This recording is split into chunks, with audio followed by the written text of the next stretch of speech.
Let's start with the introduction, shall we? Always the best place to start. Best place to start is always at the beginning, unless we start at the end. Hello and welcome everybody to tonight's episode of Timeless Treasures, or Roll for Imagination, or the joint live show event, or the not so live event if you are watching this on YouTube once it is released. So this is going to be our Yuletide dungeons, nowhere to go, nowhere to hide. And joining the Timeless Treasures troupe, we do have some of the wonderful Roll for Imagination team. First off, we have Joe, if you want to give a quick intro. Hi there. My name's Joe. I'm one of the players / DMs from Roll for Imagination, a fellow D&D podcast. And we also have with us Jamie. Hello, I'm Jamie, and same as Joe, I am a player / DM for the Roll for Imagination podcast. Amazing. So, Roll for Imagination is another D&D podcast, and we are so lucky and thankful to have them with us tonight to join the Timeless Treasures troupe, which, for those who don't know us, my name is Andy, and I am going to be DMing this wonderfully festive one-shot. Yay! We also have the wonderful Will. Hello! And we have the magnificent Ben. That's me. I'm magnificent. Blow your own horn or anything. And we will be representing the Timeless Treasures half of the Snowhere to Go, Snowhere to Hide event. And yeah, so with that, those wonderful introductions, where can we find the Roll for Imagination podcast? Well, Roll for Imagination, you can find us on Spotify, Apple Music, and Amazon Music. We are also on YouTube. We've got Roll for Imagination on TikTok, and I believe and on Facebook for the same. And I think our Twitter and Instagram is Roll Imagination. Is that correct, Jamie? That's right, yeah. Oh, I finally got our promo stuff You right. got I it. never get it right. Every single time. I absolutely flop, and this is the first time I've ever gotten it correct. I'm so proud of myself. Well, it's just the most throw you on the spot. important time. Yeah. And you've been working on your own Christmas special, haven't you? Yes, we just wrapped up finishing. That's the same thing. We just finished recording our what was supposed to be a one-shot Christmas special, kind of turned into a 3-episode situation, as is our normal routine, which our lovely Jamie here DM'd for us. Ooh. Amazing Tell us stuff. a little sneak preview of it. Yeah, What was Jamie. your highlights? What was our highlights? My highlight, personally, was the treatment of my little buddy, so to speak. What? that sounds. I've got to I was gonna listen say, to it just for no. this. This has taken a very festive turn. Yeah, just as a little hook. I play a warlock that has a familiar, and I named him Buddy. And So the treatment is a bit, yeah. if you want to find out what happens to Joe's buddy, please do check out their Christmas special and everything else that they do. It is honestly a very, very funny and awesome listen from all the content that's been released to this point, and I'm sure what is released moving forward. Indeed. And then we're also going to do a bit of shameless self-promotion as well, because why not, eh? So like we mentioned, we are the representing the Timeless Treasures side. We are a podcast about 4 friends who are ripped from our world and deposited into the world of Astaria, and they are trying to find their way home. They are on a quest to return back to Earth. Will they all make it? Listen to find out. Will none of them make it? Listen to find out.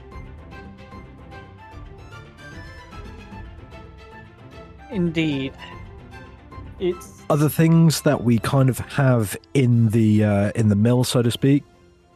If you join our Patreon, there will be a Strixhaven / Astaria inspired spin-off campaign that will be released just to patrons only, at least for the time being.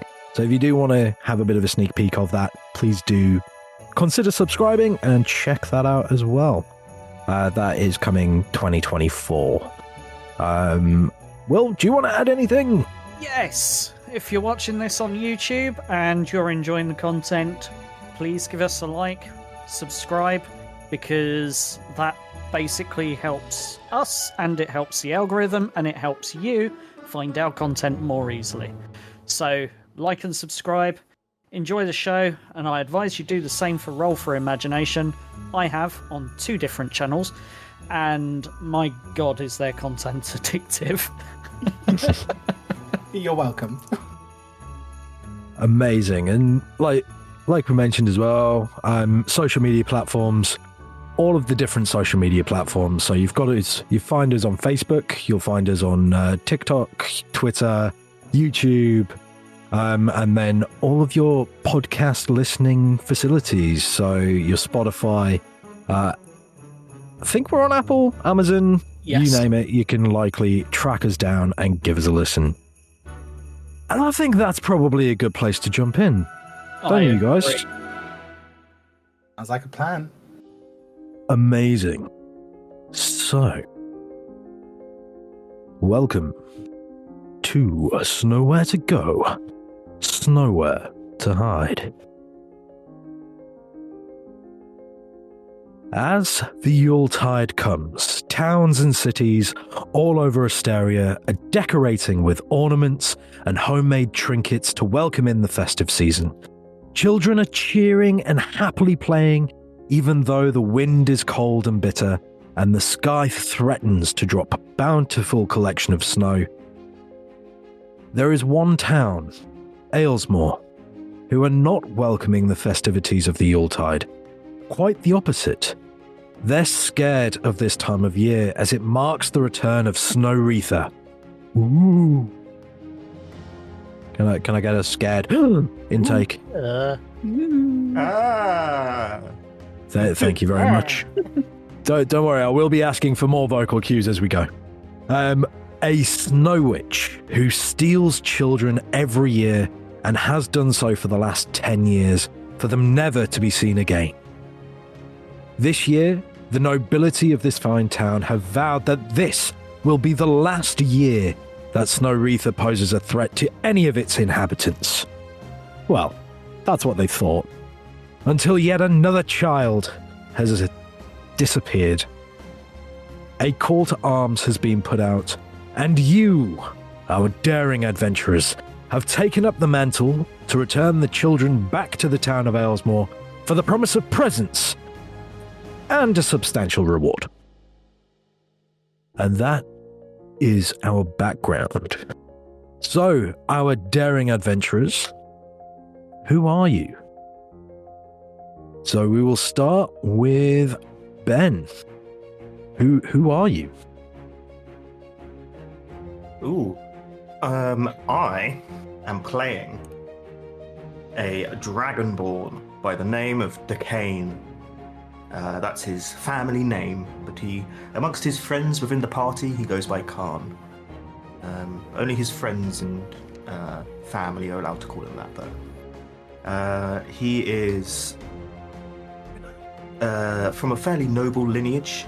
2 mighty dragonborn houses came together in union with a great draconic lineage in both the red and white colours, and it led to his unique striped appearance he's got red and white stripes and a little bit of each dragon in him. It's not quite a stable combination, shall we say. And he's in his like a warrior's toga type thing, which is quite revealing. He's got like a big cloak over it. It's a white cloak with red fur lining. that keeps him warm, and then he often billows it out to show off where he's got like his pecs a bit on display, the forearms. He likes to show off that he's got some trophy muscles. It's not the strongest, but he's one of those people who've gone to the gym to look good, not to lift heavy. For show, not for purpose. I was going to say you've got all the aesthetics but no ability. Exactly. Yes. And leading on from that, we have a Warforged joining this party. Joe, would you like to introduce your character? Hello, my name is Jukebox, your personal bardic companion. So Jukebox is a Warforged bard.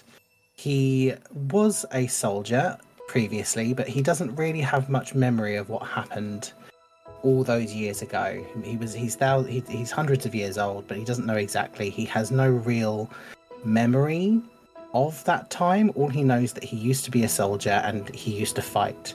And he spent years wandering the world, not understanding what emotions and not understanding what humans and all these other sentient beings were and how they processed life other than just ones and zeros, until he came across a little goblin who, even though she pretends to have pure disdain for everything around her, she has slowly taught him how to feel and has taught him how to play music, and he's joined her on his travels.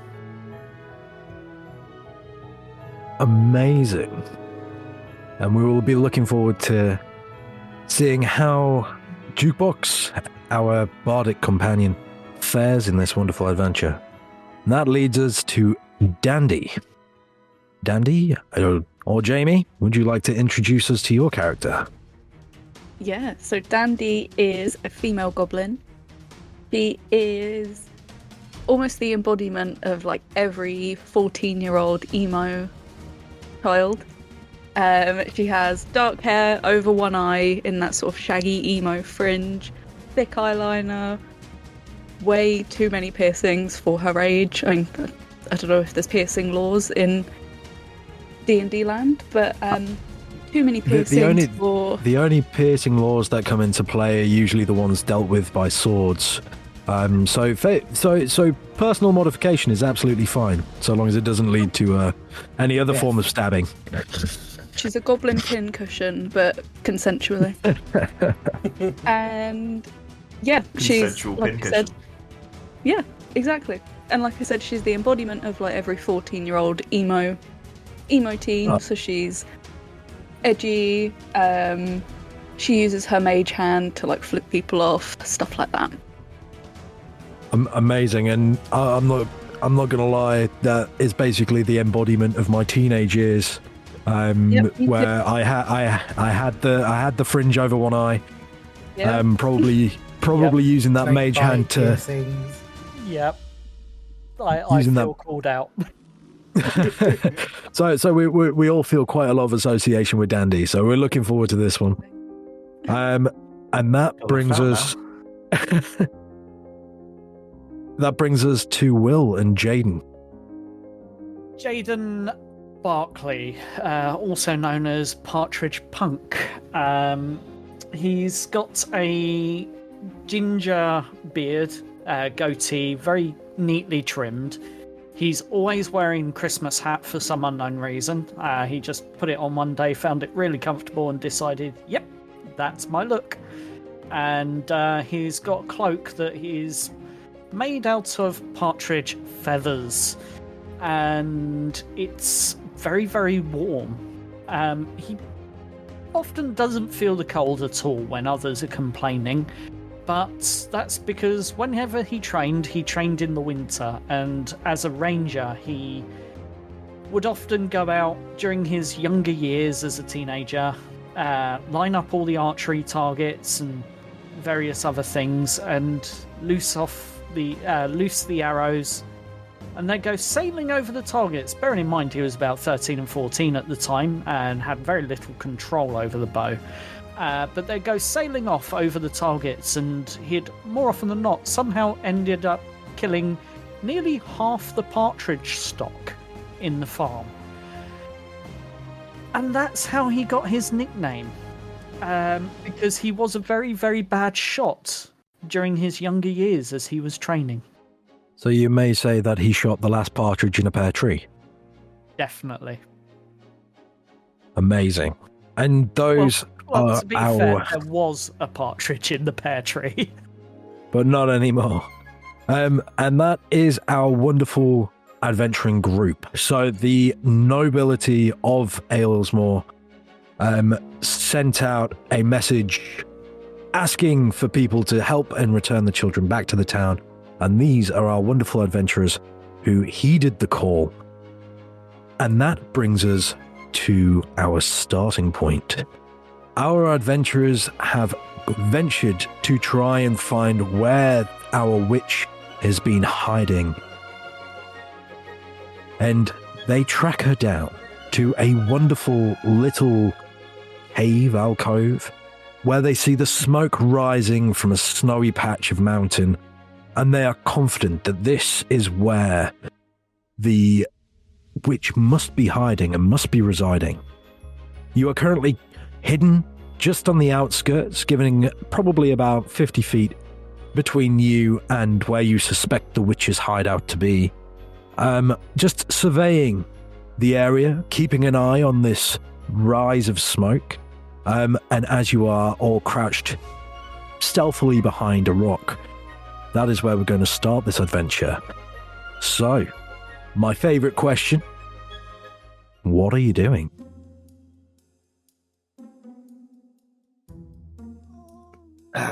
Before we go any further, I bought these treats that I thought I'd share with you all before we go in. They'll give you a mighty boon of a momentary increase in your strength and your vigor if you eat them. You can eat them quite quickly.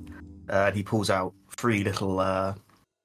They're like hooked. They're like a shepherd's crook, and they have a similar spiral pattern to him. They have a red and white spiraling pattern over them. He hands them out to each of you.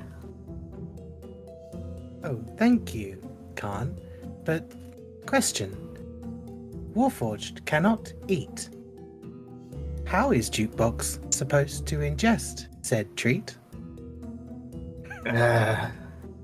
Just shove it in your faceplate. I'm sure it'll work. Hey, Khan. And Jukebox is going to smash it on his face. Okay.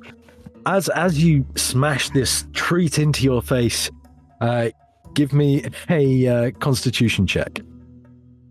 Oh dear. Constitution save or just a check? Nope, just a check.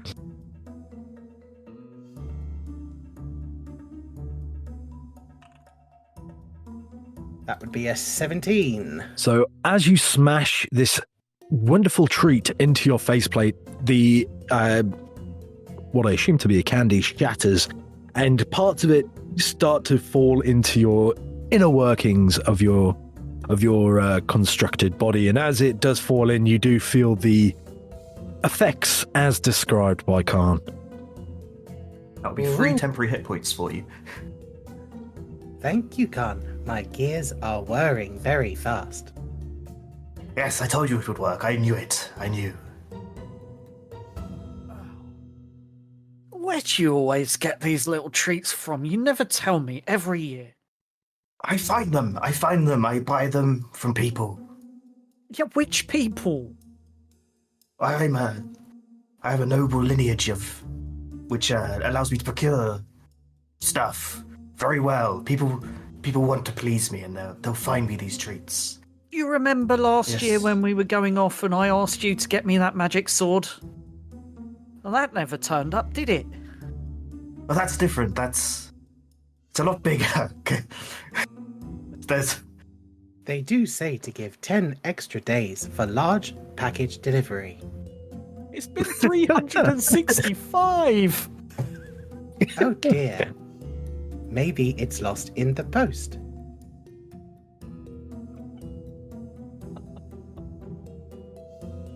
So I want I want each of you to give me a perception check as you're having this wonderful discussion regarding Christmas delivery times.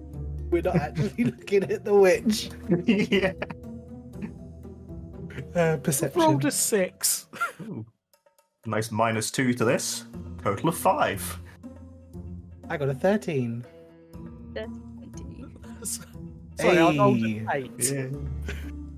So Dandy, with a perception check of 20, as the rest of the group is clearly not focused on the job that you are here to do, you notice the smoke coming from the top of the witch's cavern seems to be billowing. It seems to be getting bigger and bigger and bigger and swirling and swirling, and it looks like a tornado of steam or smoke is coming out of this mountain, and it's coming straight for your group. The rest of the party clearly too distracted by Astaria post-delivery times to notice this. Yeah, what are you doing? Those messengers. God, I can never get anything right, can they? I'm gonna like thump Jukebox on the front, like a tinny thump, and just be like, "Oi, look at that," and try and direct the group to look. What is it, Dandy? Oh. And as each of the party notice this swirl of steam, it engulfs all four of you to the point where you can see nothing but white.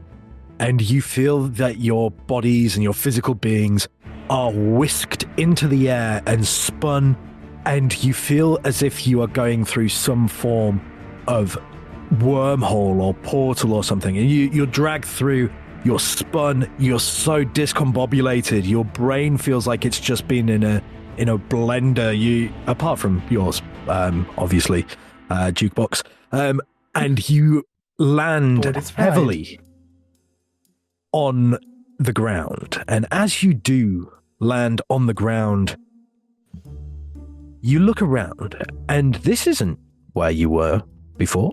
You find yourself sat in the middle of 4 caves or 4 doorways. Can the party give me another perception check, please? Well, based on my last one. Same again, 30-20. Be an 8. 25.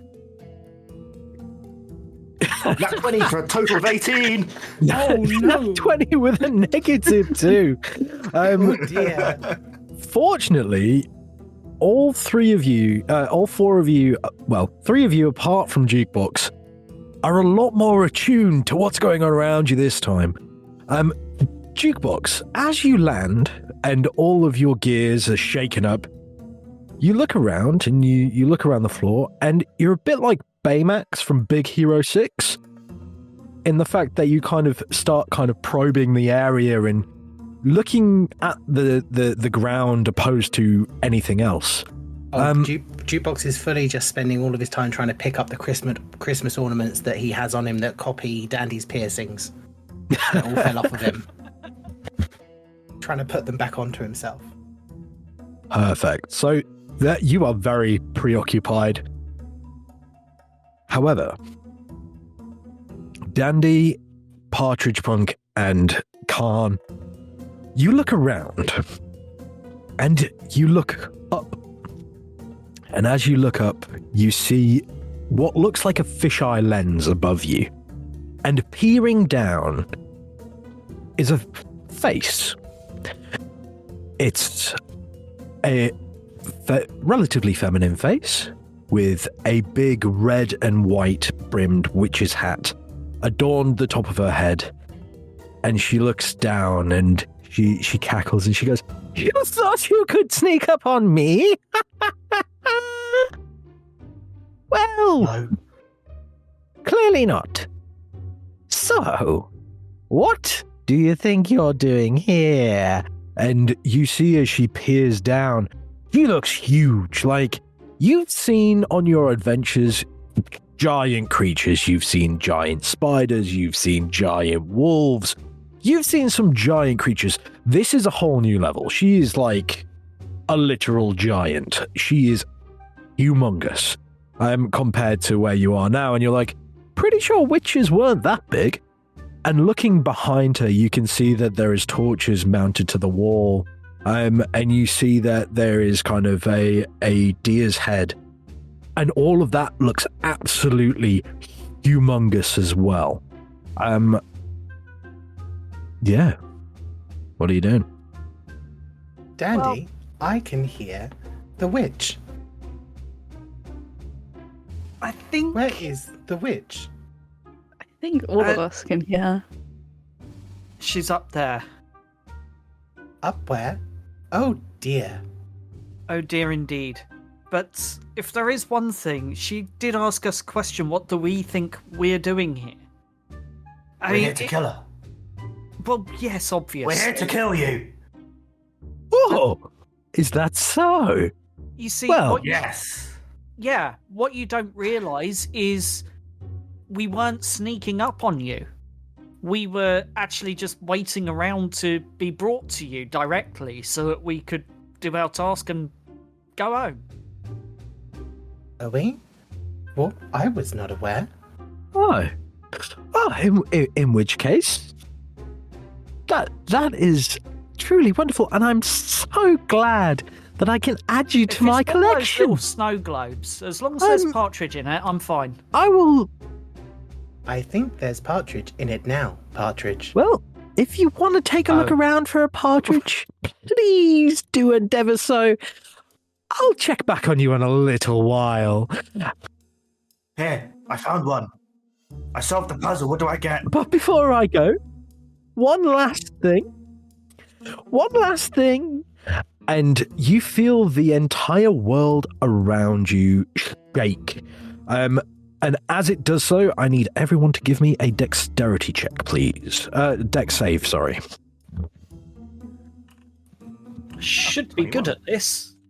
It's a 21. Ooh, come on. Oh, Look Partridge. at that. You let us down. All three of us got Rachel, 21. I should be good at this. And Partridge got You didn't a get 10. the memo.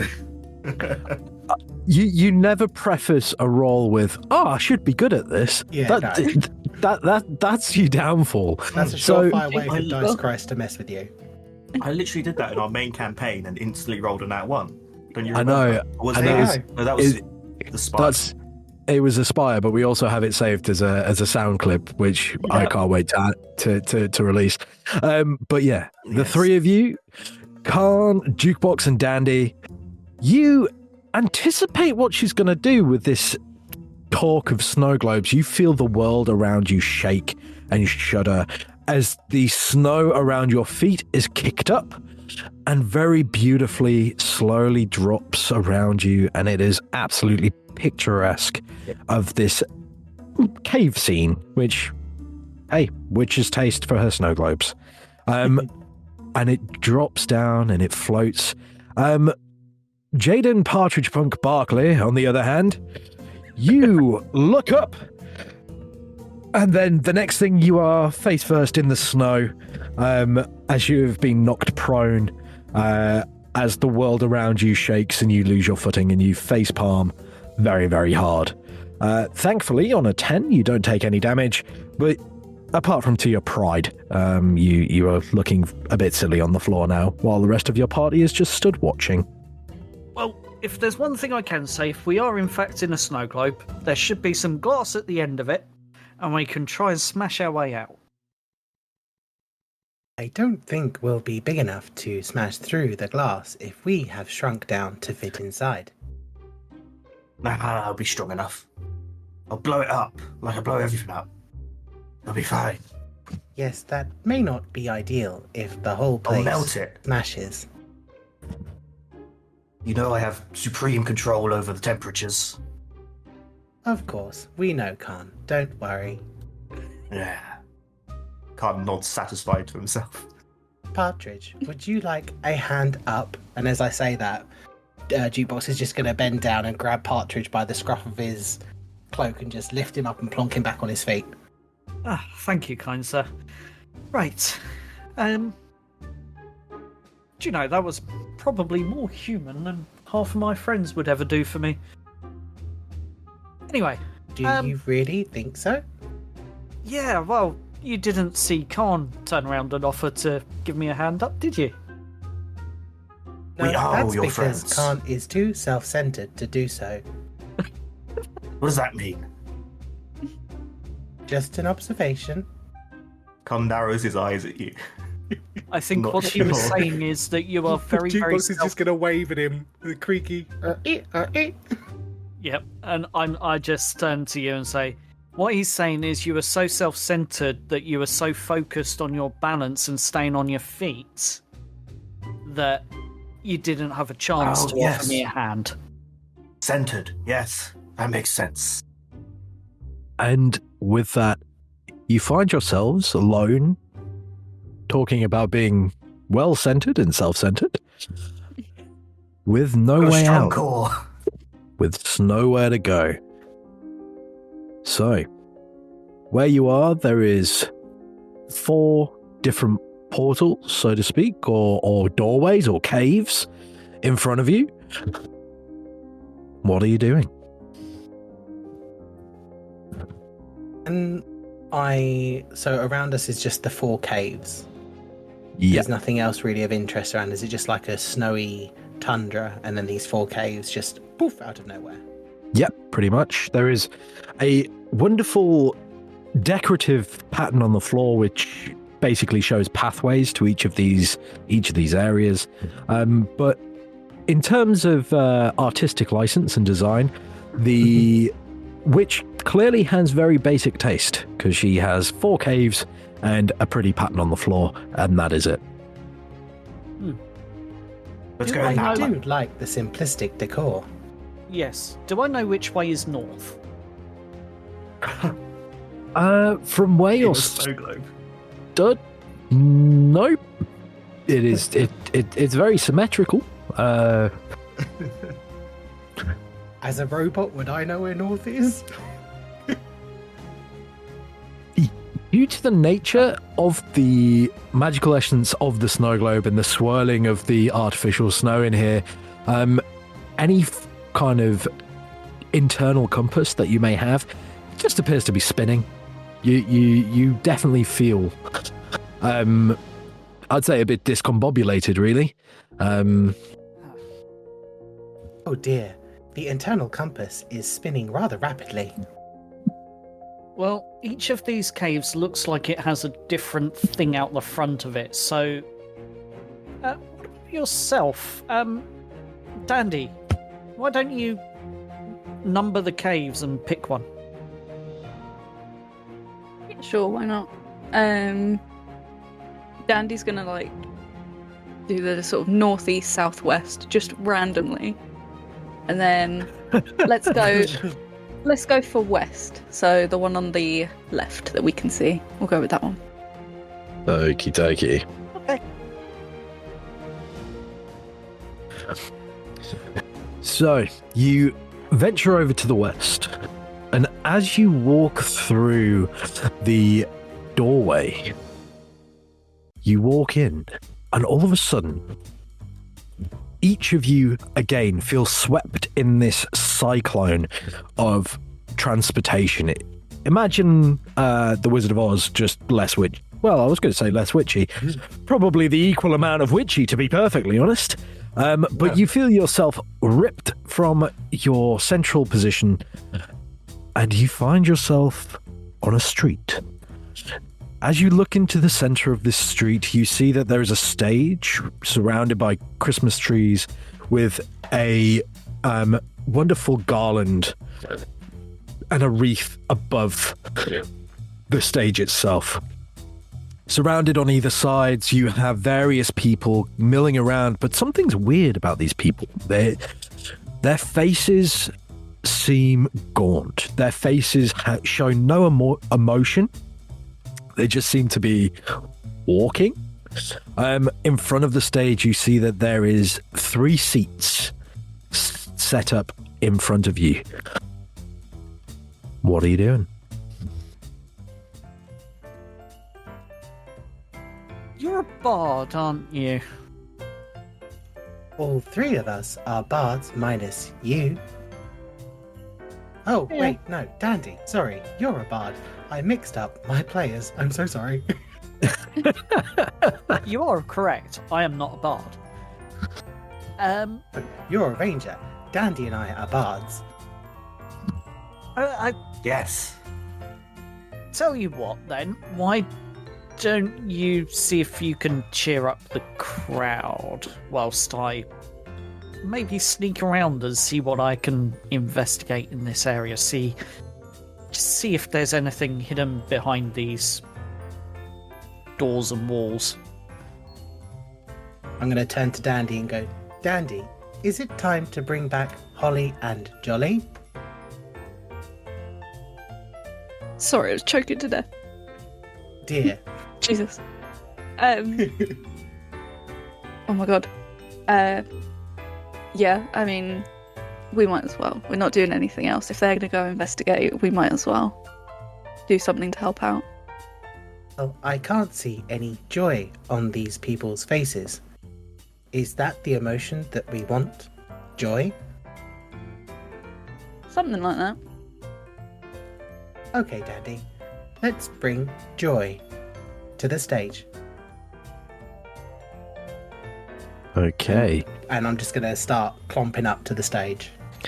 So, Jukebox and Dandy, as you're working your way to the stage, I want you to give me a perception check as you're walking towards it. Just taking in your surroundings. You've already clocked that the people around here really aren't kind of clued in. However, Jukebox, you are very focused on what you have to do at hand. Dandy as well, you're looking around and you're like, well, let's see whether or not this performance is what needs to be done, I guess.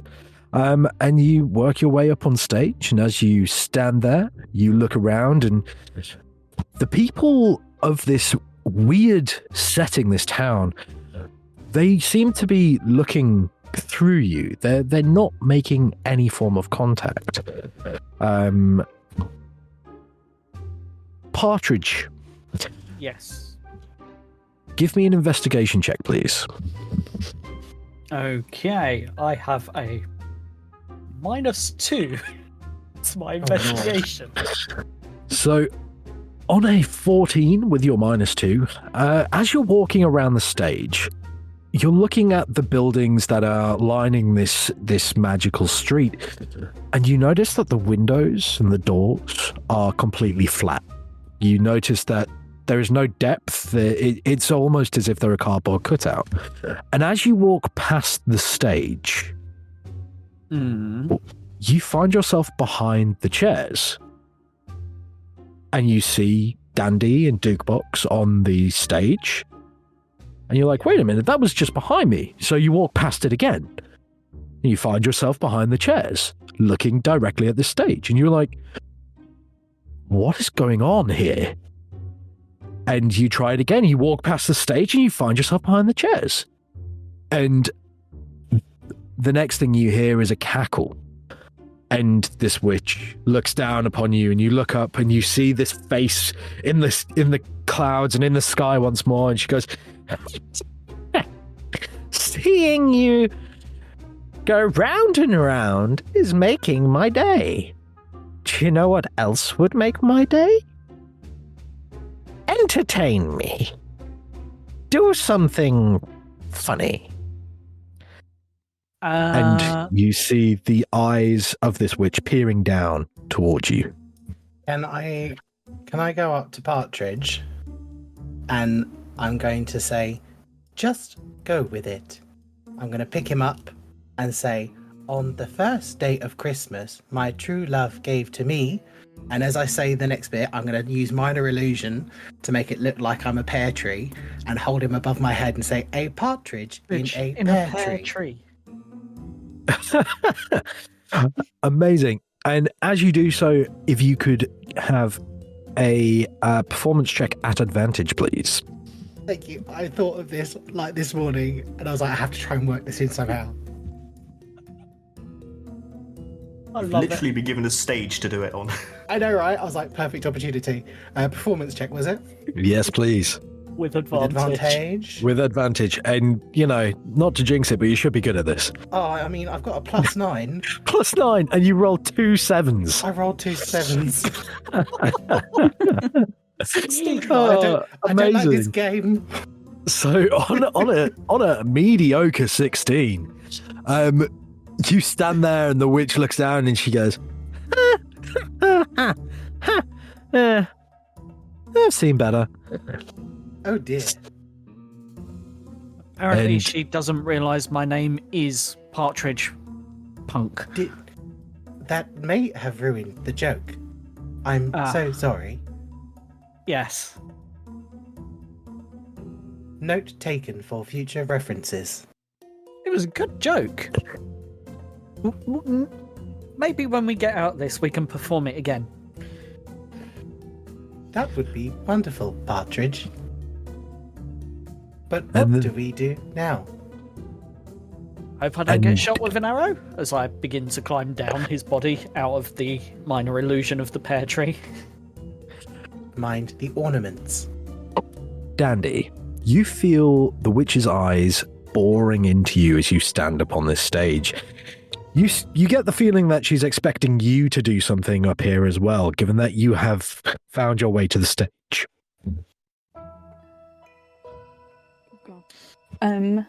All of you should sing a carol. I tried that and it didn't land very well. Do it all together. Be much funnier. I don't know if you haven't realised, Khan, but I can't exactly do vocal inflections for the task of singing. What? He can't sing unless it's got a flat tone to it. Exactly, Partridge. Oh dear. Oh, What's Dandy's a flat just gonna- tone? Dandy's going to look at the witch and just, through her one eye, obviously, because the other one's covered by her fringe, she's just going to sort of look at her with complete disdain. Just, I don't do funny. Funny's not something I do. I leave that to Jukebox. Oh. In I which do case, have an idea, Dandy. And I'm going to turn to the witch, and I'm going to point up at her.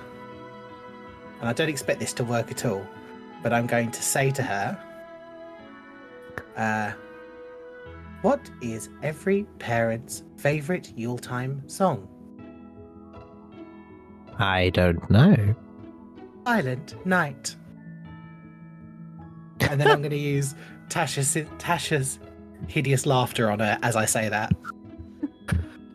So, as you cast Tasha's hideous laughter, you look up and you raise your hand and you loose the spell and you feel the magical energy surge from your body up and towards, and you see it collide with an invisible layer atop you. And you watch as the magical energy just shimmers across the top of what you assume is still the snow globe that you are trapped in. And she looks down and she goes, "Oh, how dare you try to bewitch Snow-Ritha the witch? I don't think I approve of that." And I need everyone to give me a dex save, please. Oh, Dear, man. I'm so sorry.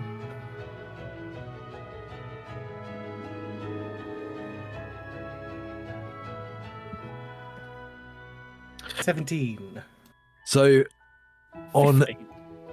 So, Dandy, Jaden, and Jukebox, you manage to stay on your feet just.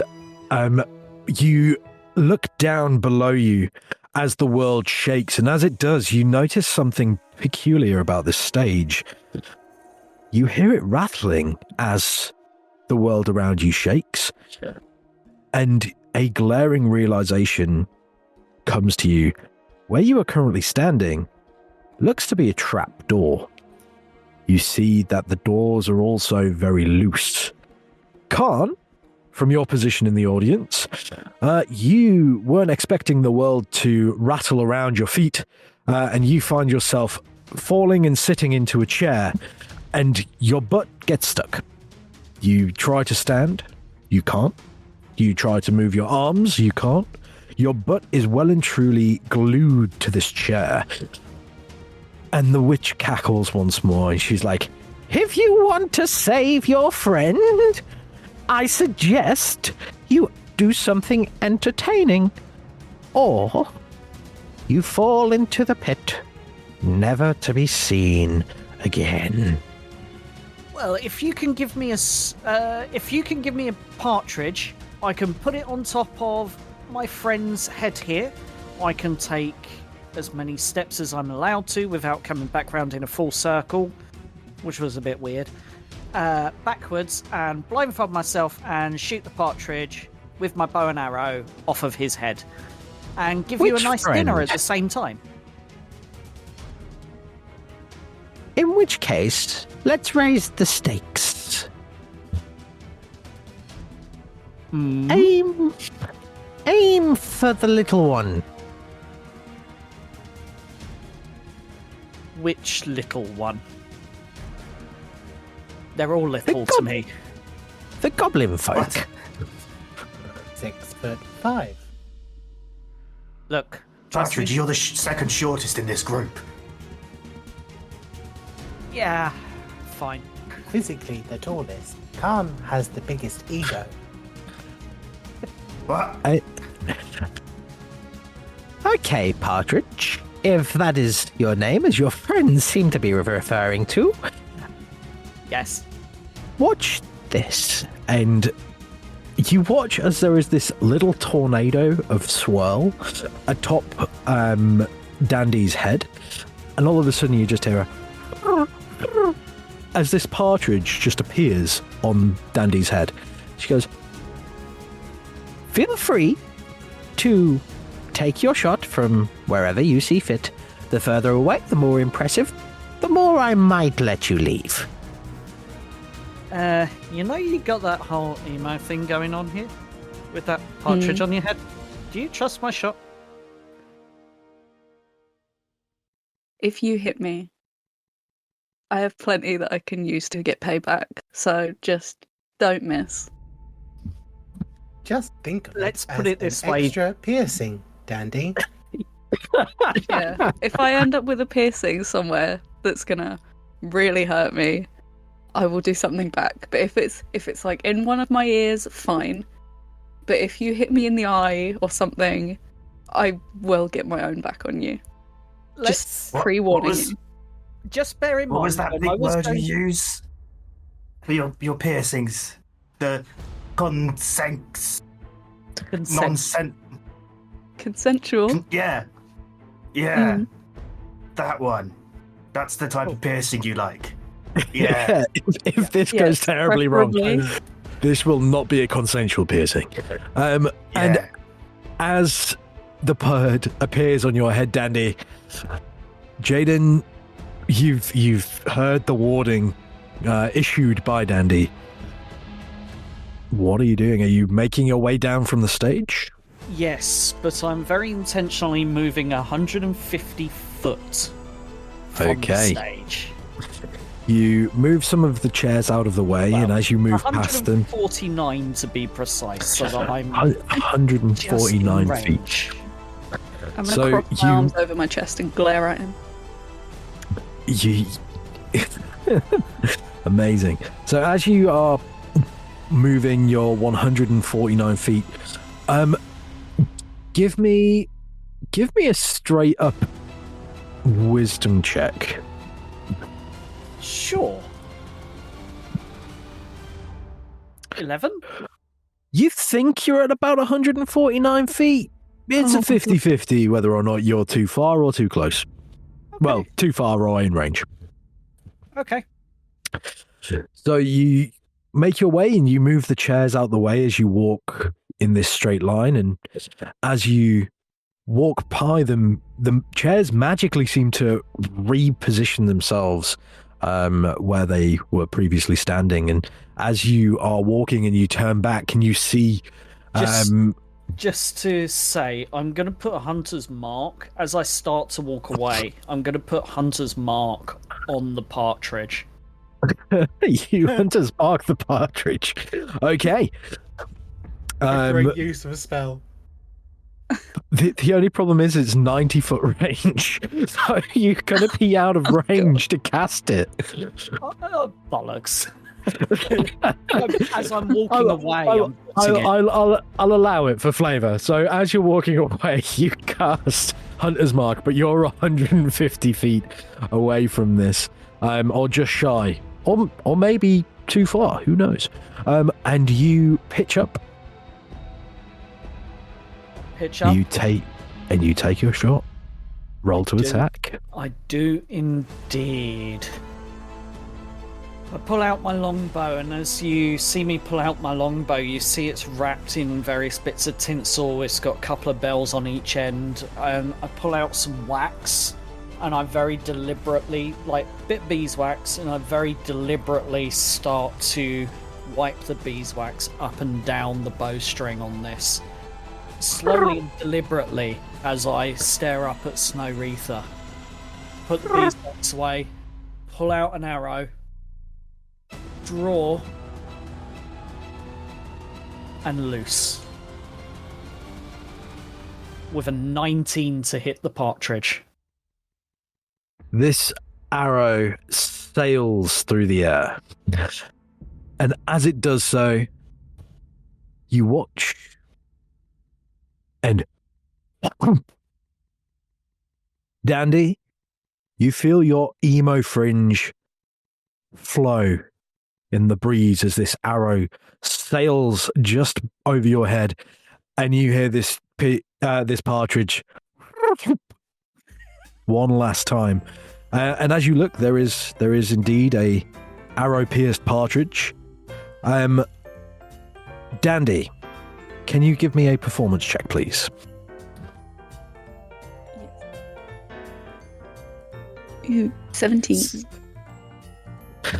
So on a 17, you hear a laugh echo through this chamber.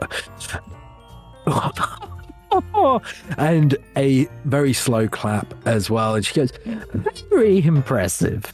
That's one less partridge to worry about. Or was it one of my victims that I've stolen previously? You'll never know. You are free to stay, free to leave the stage for your unflinching performance with your 1,000-eye stare into your colleague there. That was truly impressive. I've never seen such disdain. As I walk past Dandy, I turn around and say, I told you I never miss a partridge. Yeah, whatever. Till next time. Jukebox is going to kneel down by the dead partridge and just poke it to see if it's a child in disguise. And go, Dandy, do children come this small and feathered? Not normally, Jukebox. Well, some do. I don't think this one's a child. I think we're all right. So as you poke this partridge, the feathers fade into a magical dust. And you're fairly confident that this was just an illusion. She was just trying to get you feeling a little bit on edge from her previous escapades. So yeah, Dandy and Partridge, you are free to leave the stage, and that leaves Jukebox, currently still on the stage and Khan glued to a chair. Now, Dandy, as you are walking off of this stage, you look around and you see on the 2 Christmas trees that are in front of this stage, they both have baubles on, and they're very, very pretty. They're of various colours and all have very Christmassy. Apart from one, and as you're walking past, you see there is one bauble that is a deep dark blue, and it seems to be swirling a little bit as you're kind of walking past. Can I try? Yeah, screw it. Why not? Can I try swipe it? Give me a sleight of hand. Dandy, no swiping. 18. Wow. So, as you are walking past this tree, and this bauble takes your eye, you swipe it off of the tree and hide it into your pocket, seemingly unseen. No one brings attention to you do this, and the emotionless faces who are just staring around seem to pay you no heed whatsoever. Sick. Jukebox and sorry, what was that? Sorry, I keep walking off the stage. You are free to leave the stage. Khan and Jukebox. Khan, you find yourself. You can't. You take every bit of might that your body is capable of, but you seem stuck to this chair. And for some bizarre reason, you find yourself staring at Jukebox. Jukebox, you are stood over a trap door with an unimpressed witch. What are you doing? Lady Witch, I know I told you a joke earlier. You seemed to chuckle until I tried to use magic to enhance. Would you prefer I told you jokes minus magic? Consider me intrigued. Wonderful. Jukebox has a large repertoire saved in his databanks of Yuletide-themed jokes. Do go on. Trying to find my little thing of Yuletide jokes. Give me 1 second. Why did the Scarecrow get a big Yuletide bonus? I don't know. Because he was outstanding in his field. Amazing, And then amazing. On his back, he's going to use, because he's proficient with bagpipes, flutes, and drums. On his back, on his belly, sorry, is a drum. So he's going to do the boom, boom, and then hit his head for the cymbal clang. Amazing. So as you tell this relatively acceptable joke, what really sells it is the baduntunts of the drums across your belly and head. And you look at the floor beneath your feet and you watch the doors shudder as if they're about to open, and then they stop. And she looks down and she goes, That will do. That will do indeed. You and your party are free to go. At least for now. And Khan, you feel your butt unlatch from the chair. And you are free to stand. And as you stand, you all look behind you. And you see a beautifully adorned front door. Think a bit like Monsters, Inc., a door in the middle of nowhere. A beautiful adorned red door with a wreath in the middle of it with a beautiful golden red bow. And as you walk up to it and you open it and you step through, you feel yourselves whisked away once more. And you find yourself in front of the cave where you've just been in. And you stand in front, basically feeling as if you had never left. But when you look at the cave towards the west, there doesn't seem to be any more magic or essence from it. It seems like it's being completed, so to speak.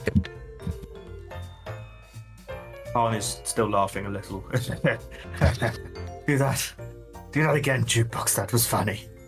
Oh, Khan, did you like my joke? Yeah, when you hit yourself on the head, yeah, that was a good joke, yeah. Would you like another? Yeah, do it again. What is a vegan's favourite Yuletide carol? Khan squeezes his eyes up for a moment.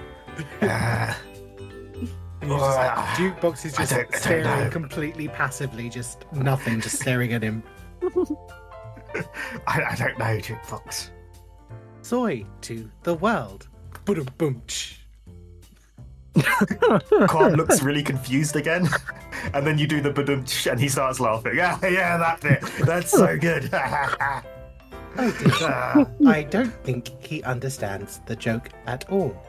No, I do. You hit yourself on the head. Yeah, it's funny.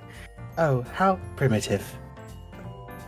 And as you say this, Dandy and Partridge, what are you two doing? So you've been ejected back into this crossroad of caves.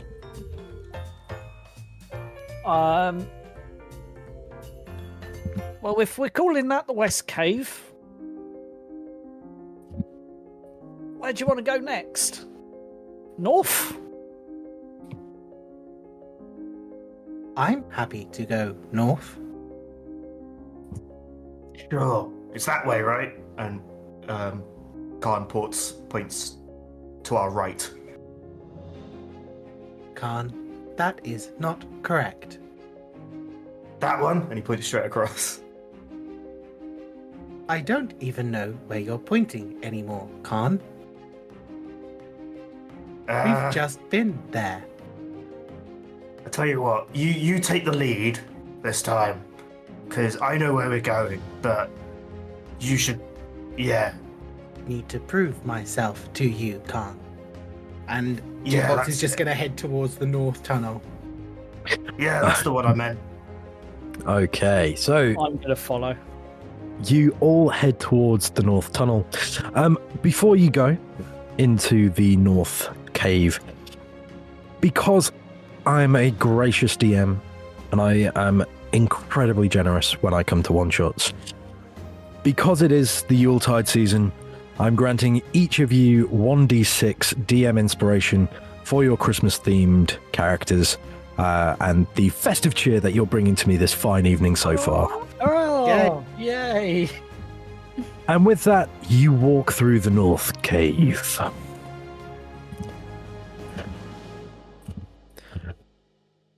And as you do, you find yourselves in a snowy cavern. The snow around you is very similar to the snow that you saw in the other cavern.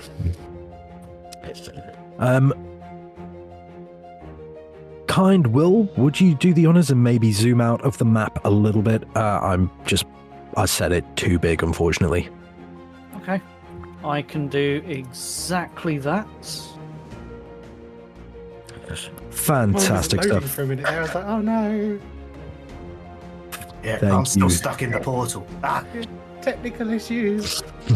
Yeah, mine is also still loading. Come Buffering. on. We're all here except the witch. Buffering. Do we Which win? goes- Buffering. Come on, you can do You can it. just see the spinning wheel of doom in Jukebox's eyes going round as he waits to kind of load the scene. Well, I seem to have landed. Yeah, and Yeah, I look around and I see the others are we still are. missing. So yeah, you all find yourselves in this cavern. And as you're looking around, you look up and you notice there appears to be icicles dangling from the ceiling. And as you look up, you hear the witch cackling. Well, whatever are you going to do now? Well, I think this is going to be quite fun, don't you?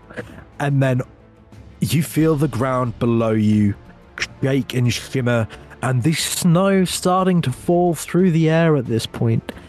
And as it is, you know what I'm going to ask. Give me those beautiful dex saving throws, please. I'm really good at these. Oh god. Oh dear. 7. Nat 20! Dirty 20. So on a nat 20 and a dirty 20, you almost envisioned this happening. You with the anticipation building, you look around and then you look up and the icicles that were so pretty and shimmering as you entered the cave are now shaking and falling. And as you are standing there, these icicles seem to be crashing down around you. Khan,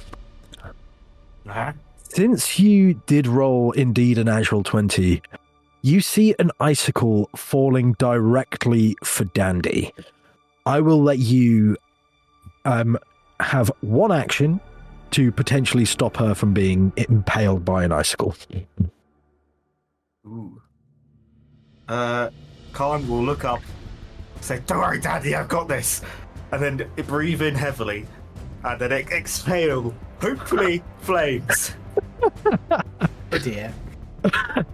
Okay. Let's see. Yes, it is Yes, flames. it is flames. Excellent. So as you loose your breath weapon towards your friend, as this icicle is falling, It's above her. it is definitely above her. Dandy, you feel the heat. It is as if you've just walked into a kitchen and they have all of the ovens going.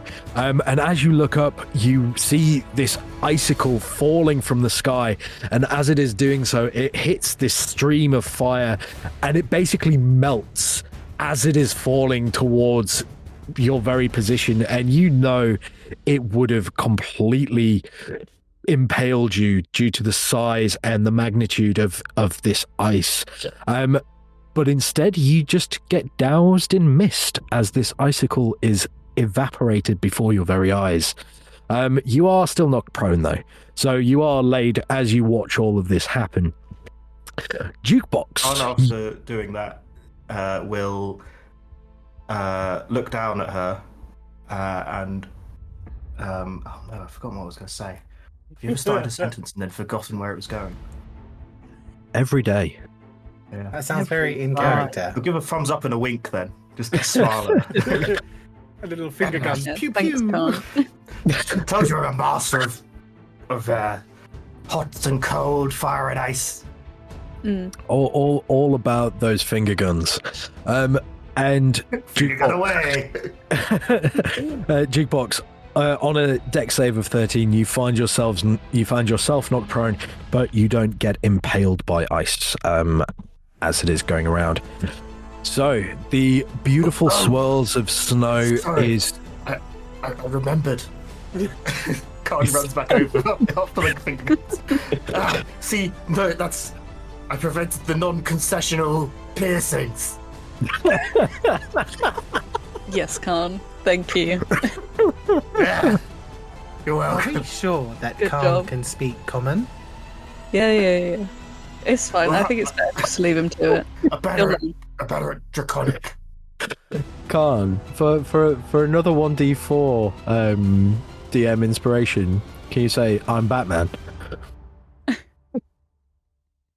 I'm Batman. Oh dear. Oh god. Okay. Too generous with that. I'm thinking about the college humor skits, and you are so close to having that perfected. Anyway, so Jukebox, you find yourself laid out in this cavern with the beautiful swirls of snow around all of you. Those of you who stood on your feet, give me a perception check, please. So that would be Partridge and Khan. Because these went well I'm last good at time. these. I rolled as well as the guy with a +6 with a -2. We're just average, unintelligent. Yeah, these rolls are a bit like. So on a 10, the beautiful swirls of snow around you just fill up your vision. It is truly a sight to behold. You hear what sounds a bit like a pool ball rolling along a table. You have no idea where it is, but you hear it kind of just rolling along. And then you hear it cling as it hits something hard.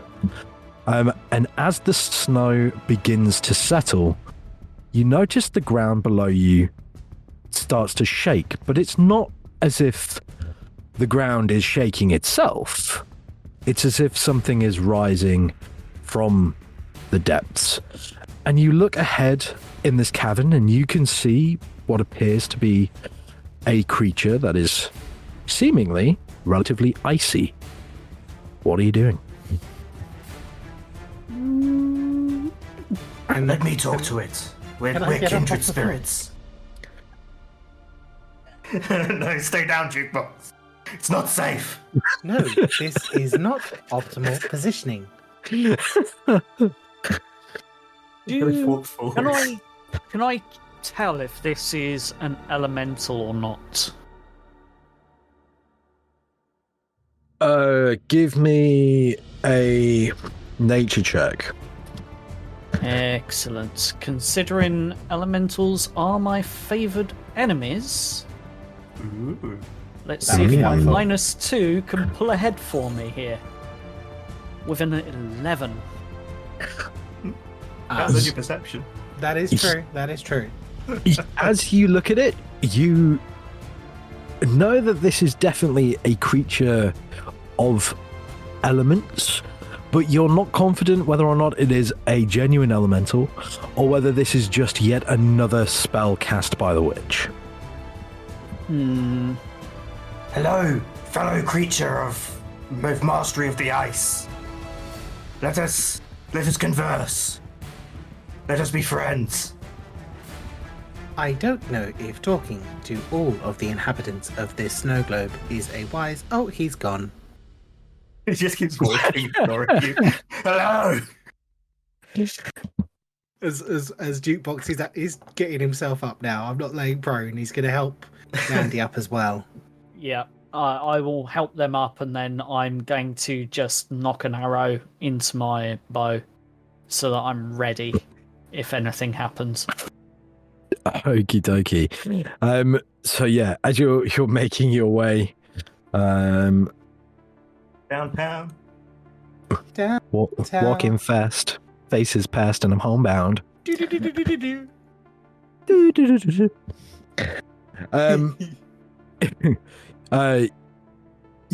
Jukebox, you get a 1d4 DM's inspiration as well for that.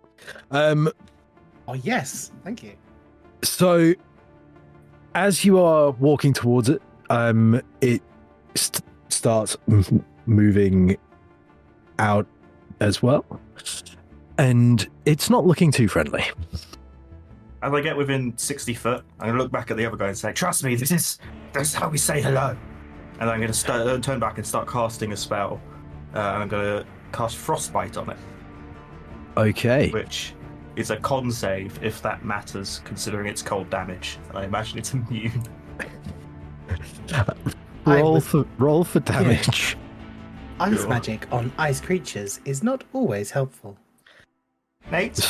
So as you cast Frostbite, you watch as ice hits this creature in front of you, and you watch as spikes of ice and shards start to grow from its being. And it looks somewhat bigger now, and slightly somewhat stronger. I keep walking forwards and say, "Yes, now return it, yes. You must bathe me in the ice as well to..." Is this how Khan dies? No, this is a ritual. This is how us ice folk communicate. It's very ancient art. I thought you were half fire, Khan. I And looked up for a moment. A little unsure now. you look at this creature in front of you, and it doesn't seem to appreciate what you're putting forward. It looks very big. It looks very angry. And with that, I need us all to be rolling for initiative. What? Oh, damn it, Khan. You mean Khan trying to talk to an ice elemental didn't work? Great. Strangely enough, no. That is just outrageous. Khan is lost in thought at what Jukebox has said.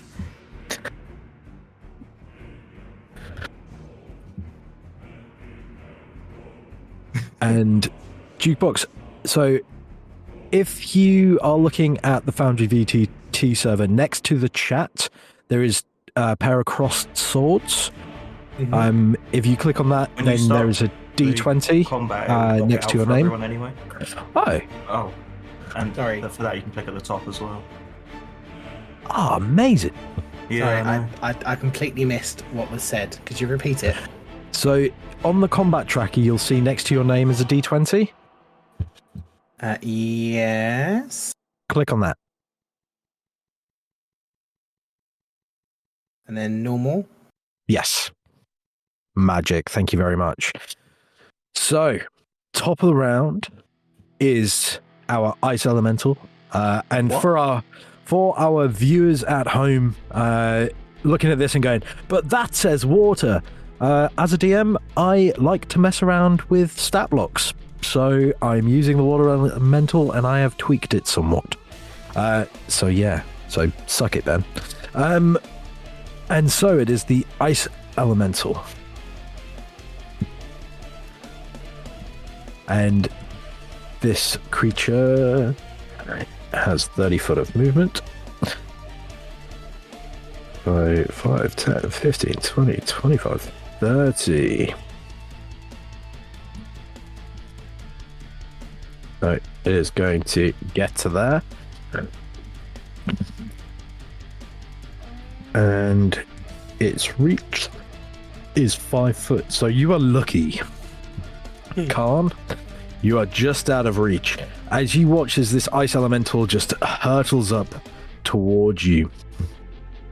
And as it does so, you see that this looks pretty aggressive.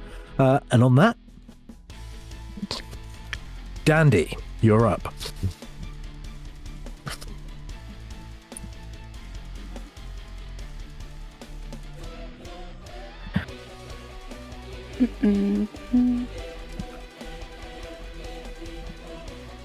Yeah, I'll do that. Right, give me 1 second. I'm gonna go around Jukebox and sort of go about here. I think that was 20.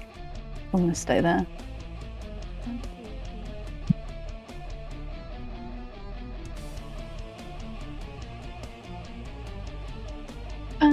I'm going to cast. Don't even know if this is going to work, but I'm going to try and cast. Yeah, I'm going to try and cast Sleep on the ice elemental at first level. Okie dokie, if you could just pop that into the chat for me. Optimistic, since I apparently made it stronger. Oh. How am I popping that in chat? Sorry. It's there. Well, whatever you've done has worked. You did it right, yeah.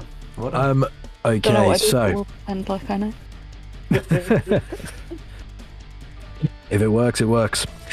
Okay, this spell sends creatures into a magical slumber. Roll 5d8, and the total is how many hit points of the creatures this spell can affect.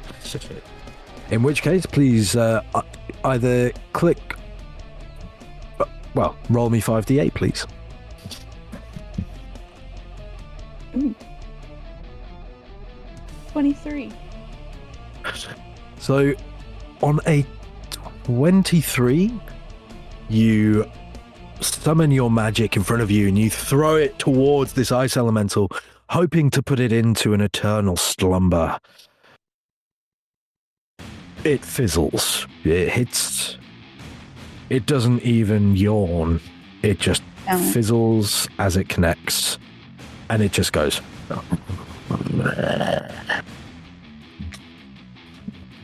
Yeah, cool. I'm just going to stay where I am.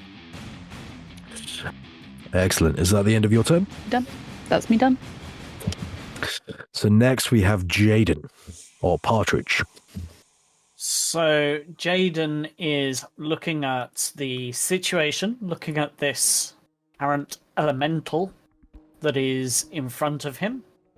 And he is going to, first of all, judge that the elemental is within 90 foot.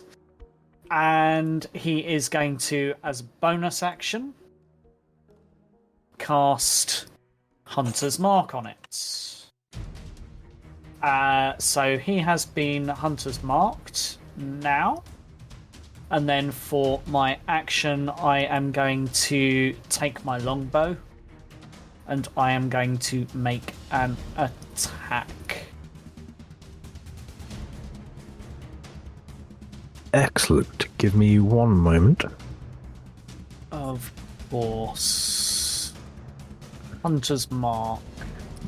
Up to 1 hour, you deal an extra 1d6 of damage if it hits. Okie dokie. So, yep, on a 14, that does indeed hit. Lined in. And the extra 1d6. So Two that'll for be an a 11. total of 11 piercing damage. Fantastic. So with that damage, you have successfully got rid of the temporary hit points that Khan so generously gave. What? Jesus, that I the- told you. Is that the end of your turn, or would you like to move? Yes, I am going to move, and it will be just over to here. So I'm not standing on the ice. I'm on a more snowy part of this cave. Fantastic. Okay, so next up in the initiative order is Jukebox. So Jukebox is going to kind of ice skate himself down 30 feet. So 5, 10, 15, 20, 25, 30. I do believe that's his walking speed. Yeah, it is his walking speed. And he is going to cast Vicious Mockery at the water elemental. And he's going to say, somewhere out there is a tree, tirelessly producing oxygen so you can breathe. I think you owe it an apology. And then ask for a Wisdom 14 DC saving throw from it. What do you think I've done all day, guys? I have looked up and figured out Christmas jokes and ideas for Vicious Mockery. That's all I've done all day. I mean, I can't think of a better time spent, to be honest. Yeah, right. And on a wisdom saving throw, that is a 9. So you as you say this, you see its face kind of look a bit sad for a moment. If water elemental, sorry, ice elementals, not water, ice elementals had significant emotional range, you could see that really hurt it. And then I'm going to roll my 2d4. Please do. And I got... Oh, wait, why did it roll 2 versions of it? One's critical damage. So if you rolled a natural 20, then it does both. So you roll 2 1s for your 2d4. Yes, I did. Oops. Have that one, ice. You feel like that definitely bit a little bit. You definitely gave it frostbite. And Oh dear. it quickly recovers and it just growls, a low guttural growl. Next up in the initiative order is Khan. I'm scratching his head, looking at, because he was looking at Jukebox anyway, because he's still thinking about how he's apparently half fire, which he hadn't been thinking about before. And then he was, "Hey, get that one! You didn't do the thing!" And then he just hits himself on the head. You didn't. And then he looks over his shoulder. Oh, sugar! I will bear that Die! in mind for next time. And he just, in a panic, opens his mouth and a bright, like, ball of red builds. And he's sort of summoning it up with his hands as well. And then he lets loose and a giant ball of fire flies out towards the ice elemental. Okie dokie. What are you casting, or is this your breath Yes, weapon? that's a fireball. That is a fireball. Dear. Yep. And that's going to hit me and Jukebox as well, Dear, oh dear. because I just shot it off at the ice elemental. and it's a bit too close for this spell, apparently. just a little bit. Going to kill you, Khan. I will use one of my sorcery points for careful spell, so that Jukebox and I automatically succeed. Okay, so saving throw. It fails the saving throw. Yay! Roll the damage. I may use another thingy. So Yeah, I'm going to use another sorcery point to re-roll 5 of the dice, which will be the 4 2s and the 1. okay. 5, 6. So that would be 15 plus 18. So 33. 33. fire damage, halved for me and the Duke of For Box. you and the jukebox. So you watch as this fireball connects with this ice elemental, and the flame erupts all around it. You feel the burn yourself, and jukebox. Why? Ooh, I need to roll. You need to roll because it's fire damage. Yes. Ah, I got fire And damage fire. again. Fire as Feeling well. very fiery today. So you take only a quarter, if I remember rightly. The jukebox is taking half, is that correct? Yes, And that's Jukebox 17 is- fire damage for you, Jukebox, and I Cheers. take only 9. And you only take 9. Yeah, and 9. you watch as this fireball connects with this ice golem, and you watch as the fire connects, it effectively burns, and you just watch as the majority of this creature in front of you just melts away, and there is just a spherical gap where this fireball actually hit. And you watch as it regains its composure, and it growls, but it is looking pretty bad off. Well, my job here is done, and I turn and run. Oh, or I don't. You It's could. not my turn Well, anymore. sorry. There you go. You can have it back. Where are you going? 5, 10, 15, 20, 25, Take a 30. reaction against him running away. Unfortunately, it's not in melee range. Damn it! I knew Next to that. me. He was literally right next to me. Khan is a master strategist, and he knew it couldn't reach him. No, can I take a reaction? Oh, against What, me? against God? Yeah. What? Okay. I'm just gonna try. You know as what? Since he just blasted you with a fireball for about half health, yeah, sure. Exactly. As he runs past, I'm just gonna clip him on the back of the head and go, "Friends don't hurt friends, Khan." I protected you a little. It's the best I could do. My tinsel Surprised is on me. fire. It was miles away, and then it was right next to me. I panicked, okay? Ah, keep Okay, going. roll to hit. I'm doing an unarmed strike. Don't worry. I'm not. That's a 14.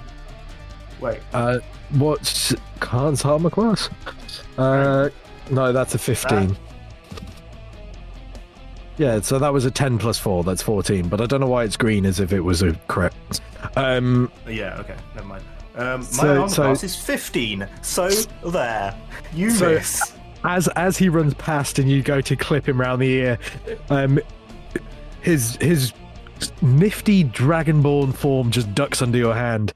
And it is the the ice elemental. The ice elemental groans, and you hear it just go, "Help me." And you watch as 2 little mounds of snow just appear in front of him.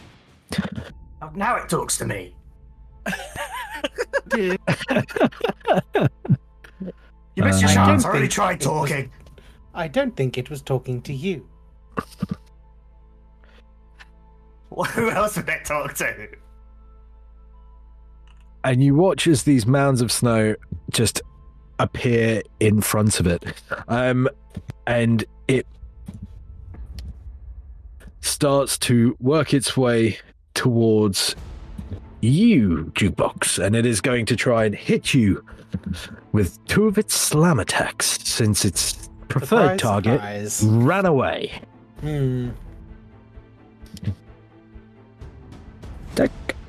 Go ahead. So the first one is 26 to hit, Yeah, funny enough, that hits. and that is 7 points of bludgeoning. Full. And the second one is a 20 to hit. Yep, again, that hits. Oof. And that is max damage on the bludgeoning damage. That is 20 points of bludgeoning as it hits you with both hands. Ouch. Well, as that happens, Jukebox's eyes go out and he looks up and falls backwards, not moving. Oh no. And you watch as the life fades from Jukebox's eyes, and this water elemental looks up to the rest of you and it goes. And the witch looks down and she goes, 1 down, 3 to go. And with that, we move to, actually, it's going to have the rest of its movement, which takes it to that. And that takes us to Dandy. Cool. I am going to skirt 5 feet there, just to hopefully get out of the way, and then I would like to cast. What's it called? Hang on. Crap, I had it up. Is it going to go? Thunder Wave at 2nd level. Okay. That one. Oh god. So, on Thunderwave, a wave of thunderous force sweeps out from you. Each creature in a 15-foot cube originating must make a Constitution saving throw. A failed save, creature takes 2d8. Okay. So, Constitution saving throw. So, that is a 13. And what is your my DC? Spell DC, right? Spell my DC is 15. 15. So it takes the damage. So that is 21 points of thunder damage that you deal to this elemental. So that brings that down to.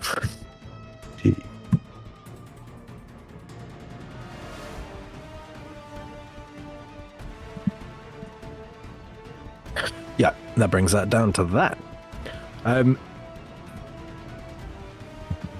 And I believe that his companion, that one is also in range of your spell. And that one also fails. So that brings that down to that. Fantastic stuff. So it's also pushed back, if I remember rightly. Yes, 10 feet. 10 feet. That will go to there. Amazing. Is there anything else you would like to do, Dandy? On Jukebox, am I able to cast Healing Word? Absolutely. Perfect. I would like to cast Healing Word as a bonus action. I think it's just hang on. Bonus action, Healing Word. Yeah.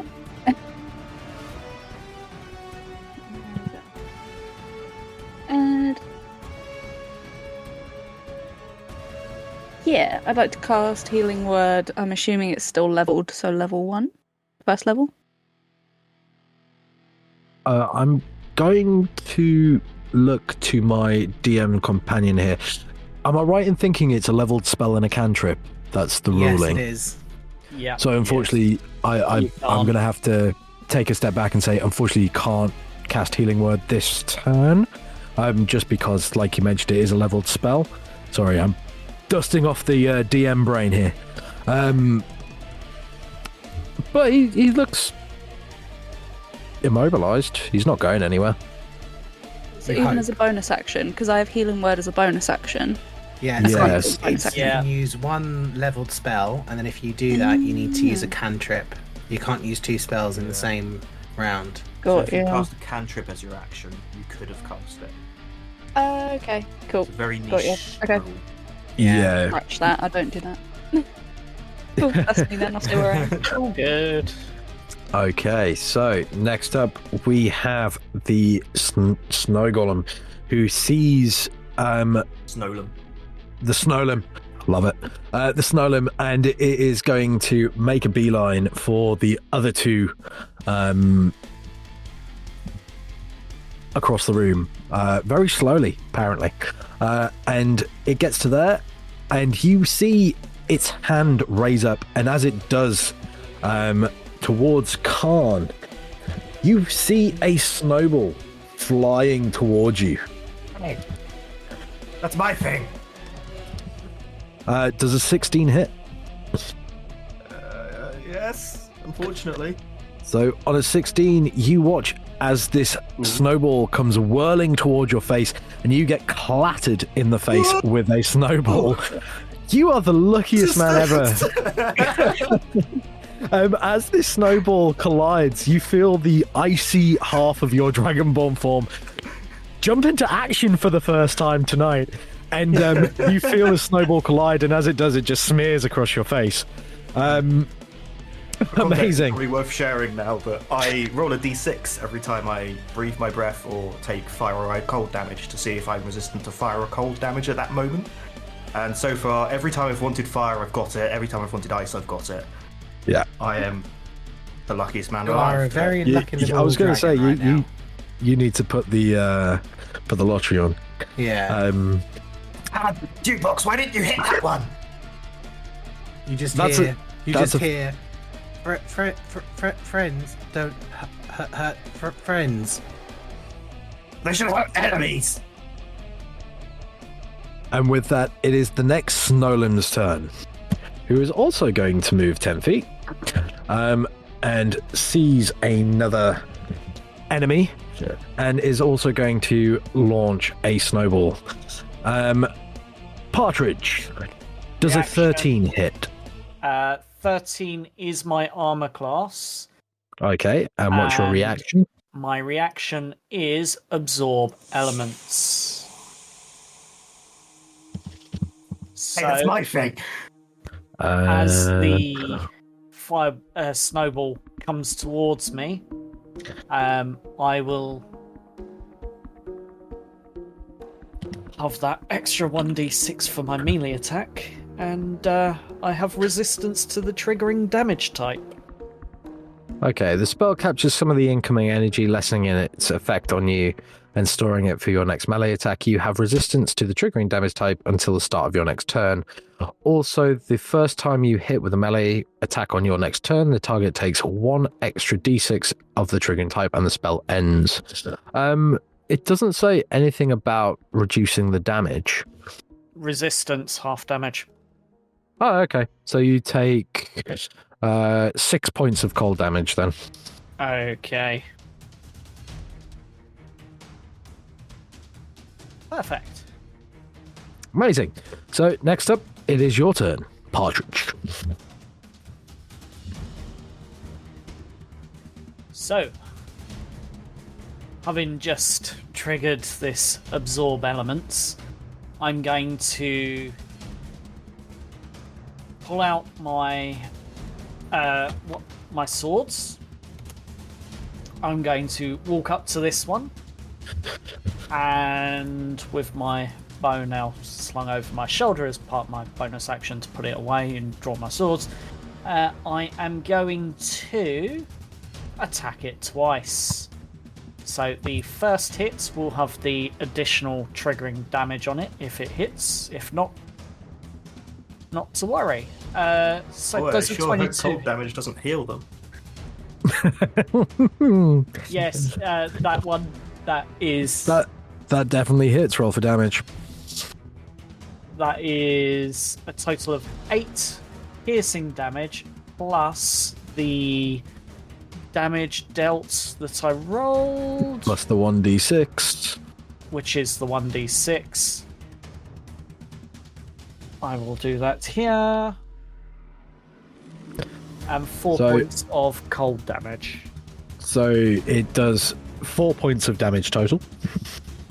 Yep. And the second attack doesn't have the trigger.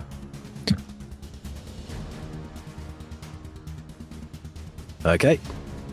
For an 11. An 11 also hits. Roll for damage. And these are very slow and easy to hit, boys. That will be 8 points of damage. Max damage on both your hits. Jeez. Amazing. I know. Very good rolls. So that would be fantastic. Next up. Yep. Unless there's anything else you want to do, Partridge. Not at this point in time. Perfect. Jukebox. Unfortunately, it is that point in the game. Give me a death save, please. Yep. Where can I roll it? Do I just roll the d20 in D&D Beyond then? You can do, or on Foundry, if you open up your character sheet, there is literally a thing that says death saves, and if you click on that, it'll roll it for you.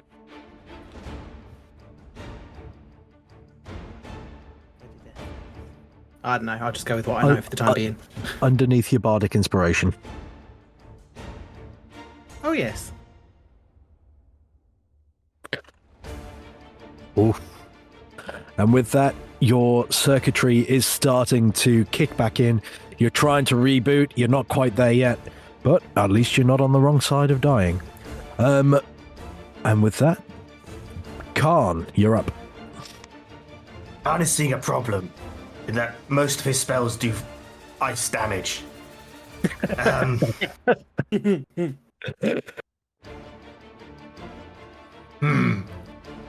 I have one spell, Firebolt, and I'll pull some fire out of my mouth and throw it, just like flicking it with my hand.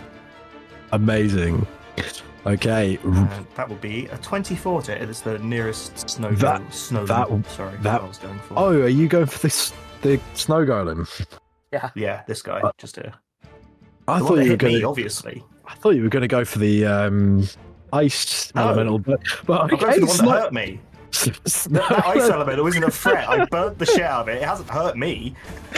Snow. Cheers, Khan. This Snowlam is much more dangerous. It is. It's 19 fire damage because I rolled a 10 and a 9 on my damage. This is the luckiest game I've ever had.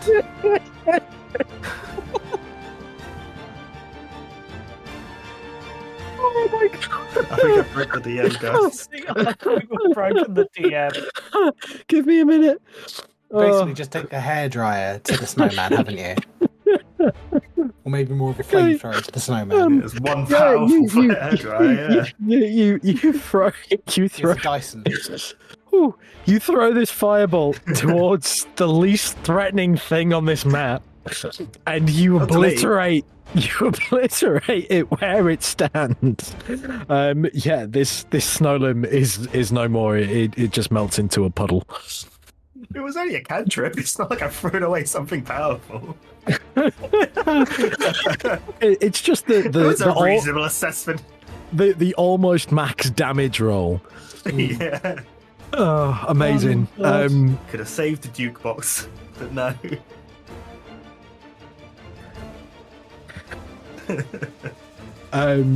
So with that, it is the ice elemental's turn, and it starts to move towards Dandy, and it is going to try and slam you. Okay.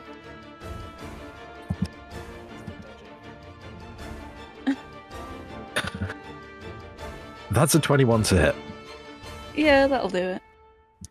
Jeez, Andy, way to welcome them to our show. Yeah, it's alright. Kill off your two guest players in the first, hour? Pretty much. That is 19 points of bludgeoning damage. Ugh. And it is going to swing in again for a 9 to hit. That doesn't hit. Okay, so the first fist comes smashing into you, and then the second one comes around, and you've got wise to how it's attacking. You manage to duck just below, and this hand just sweeps over you. And that is the end of the elemental's turn. Dandy, you're up.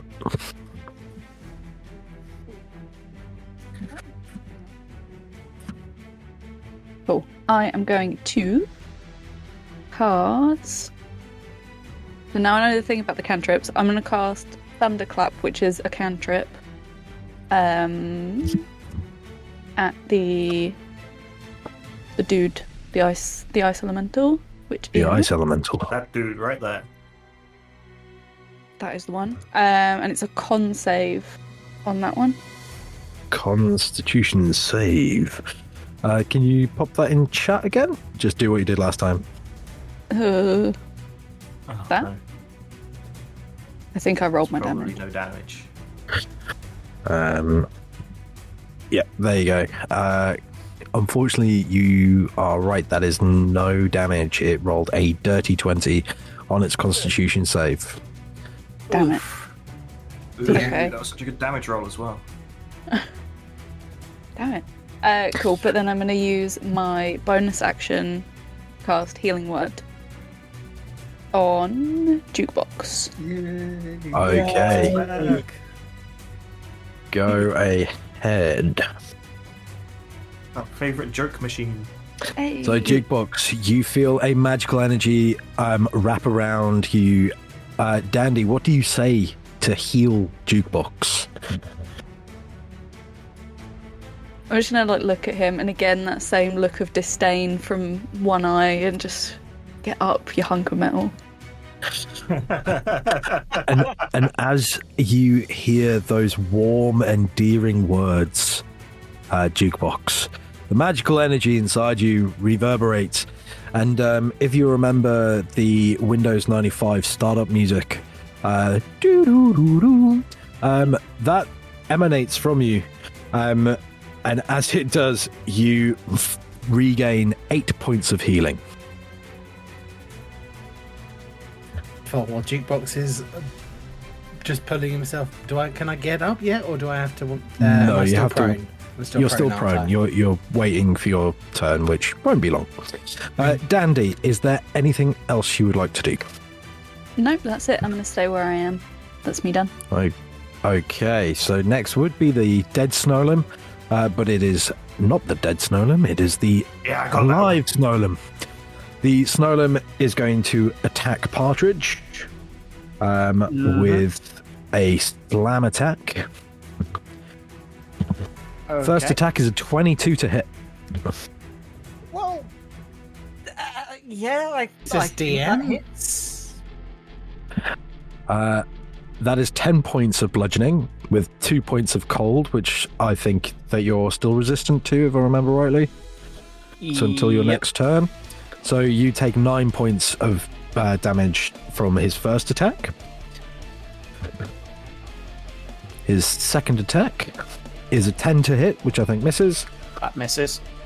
And his third attack is a natural 20. Oh, Oh my god. And I told you he- they're dangerous. and that is 28 points of Fuck me. Jesus damage. Christ. Sorry. So that is that, but that so that is Are you sure you 5266. I don't usually roll this well. I can vouch on that one. So that's Yeah. 12 and 7, that's 19 points of bludgeoning, and other way around. That's 7 points of bludgeoning and 19 points of cold. So that would be 10 points of cold with your resistance. So that would be 17 points of damage total. Oof, close. I'm looking fairly hurt, boys and girls. I'm looking fairly hurt. You can't Yeah, you be are. as hurt as me, Partridge. And with that, it is now Partridge's turn after being battered by a angry snowman.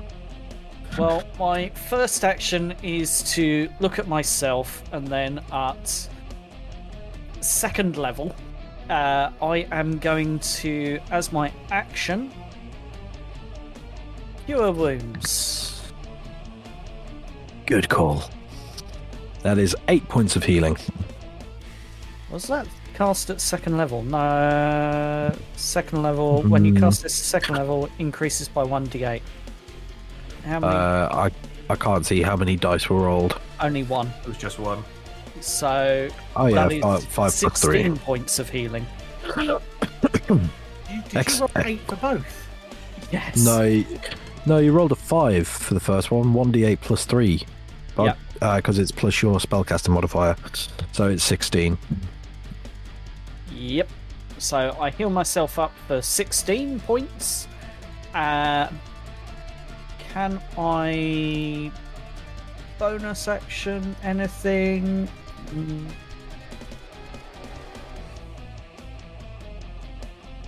Nope. Actually, yes, I can. But I need to have attacked it first, so nope. Can I bonus action disengage? No, that's an action. No. It's a rogue.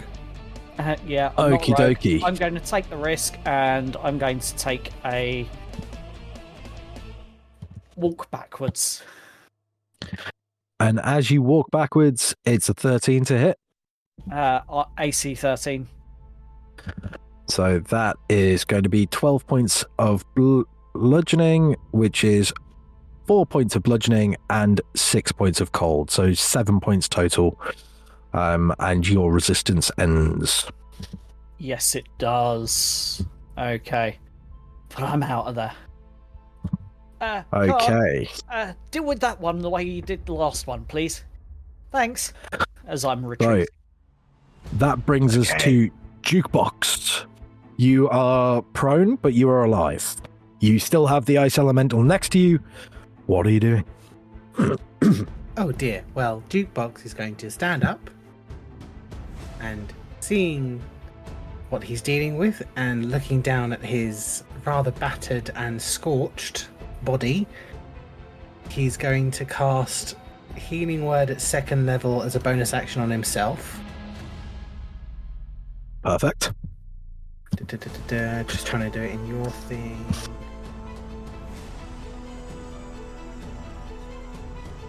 How do I make it level 2? Where are you Good casting it question. on D&D Beyond? No, I'll do it on D&D Beyond.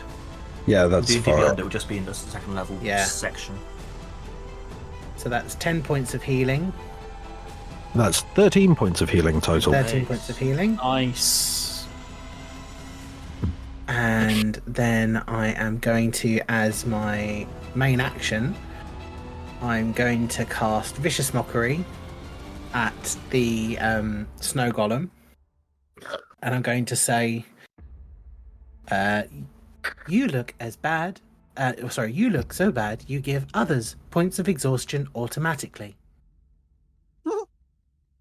And can I have a wisdom saving throw, please?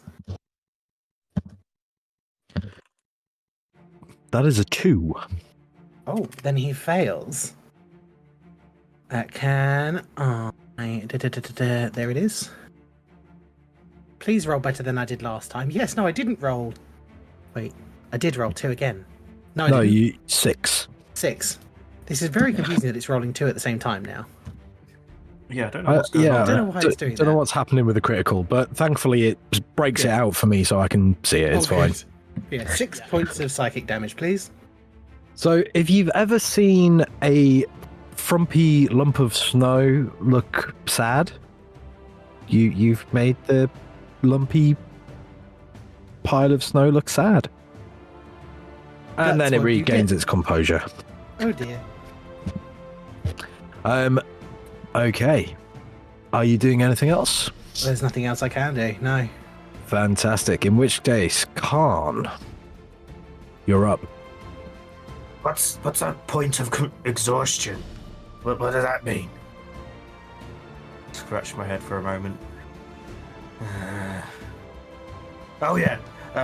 Fire! Ah! But I cast Firebolt at the little Snowdom because I was told to.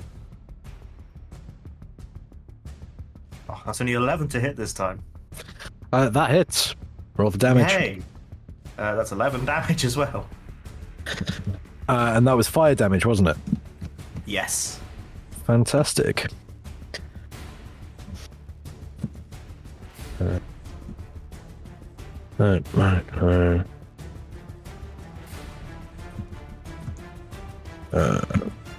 That. Perfect. Okay. Oh, wait a minute. No, I needed to take. Sorted. Okay, fantastic. You watch as this fire connects with it, and it sizzles and it shrinks significantly. Next up is the water elemental. No, the ice elemental. Sorry, ice. It might be water now. It's partially melted.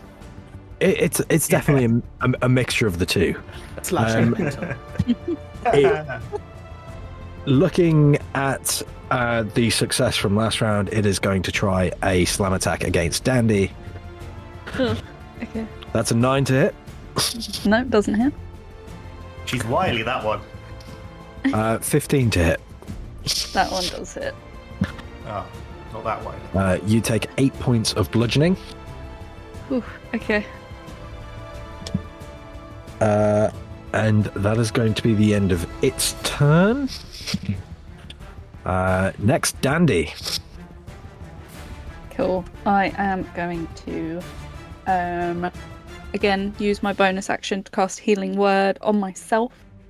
Hang on. I love how the bards are effectively the tanks in this at the moment. Yeah. Yeah, I'm going to Healing Word myself. I'm going to Healing Word myself at second level. Okay. That is 8 to myself. Yeah, 2d4. Yep. Yeah. Yep, perfect. And then I'm going to cast Thunderclap Cantrip at the ice elemental. Excellent. So that was a Constitution save? Yes. Please. That is a 21 save, unfortunately. Oof. Damn it. Okay. So he does not get impacted by the thunderclap.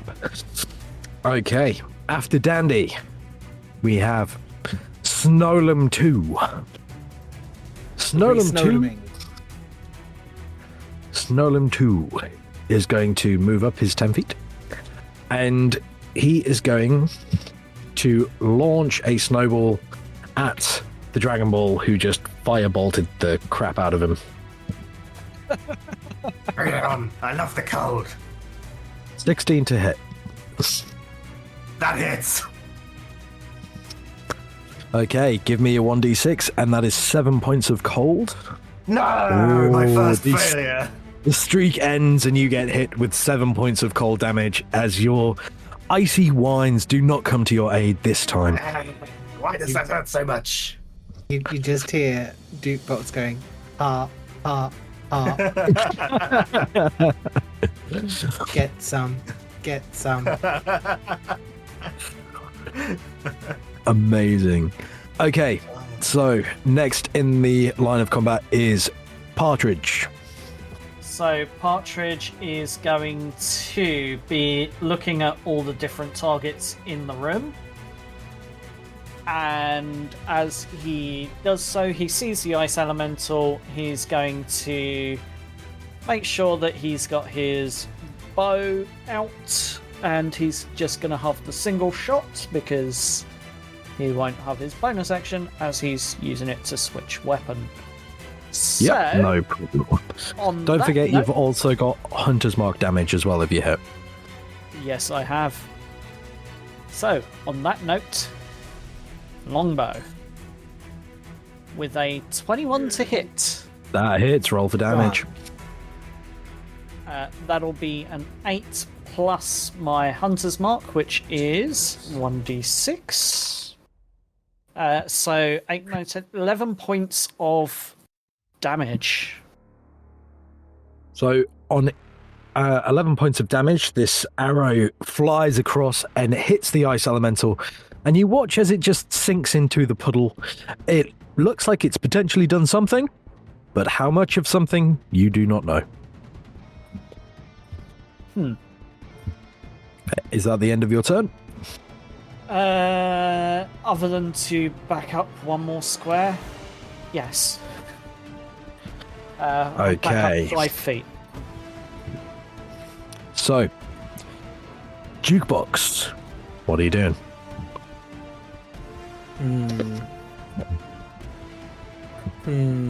That's the question, isn't it?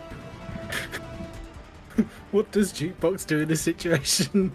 Okay, Jukebox is going to turn towards the ice golem, and he's going to point his finger at the golem, and he's going to whisper at like a subsonic level.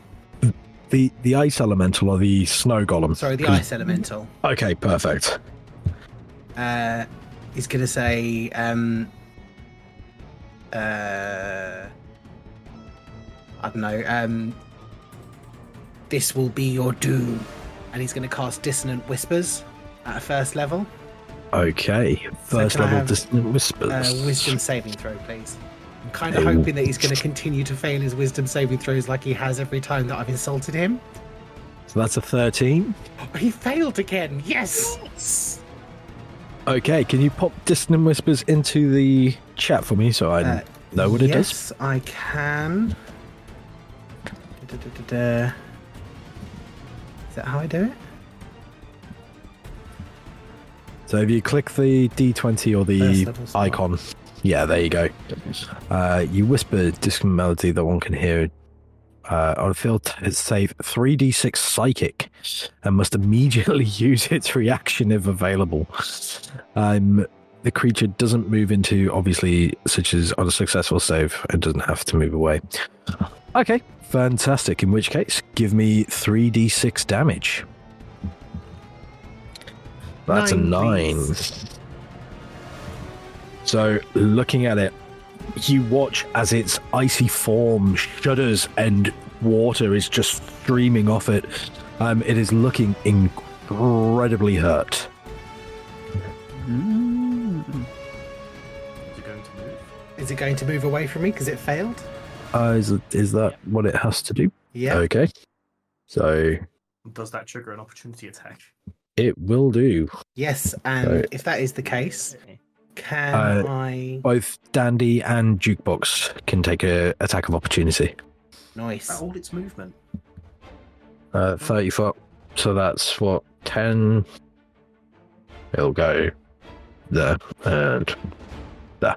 There you go.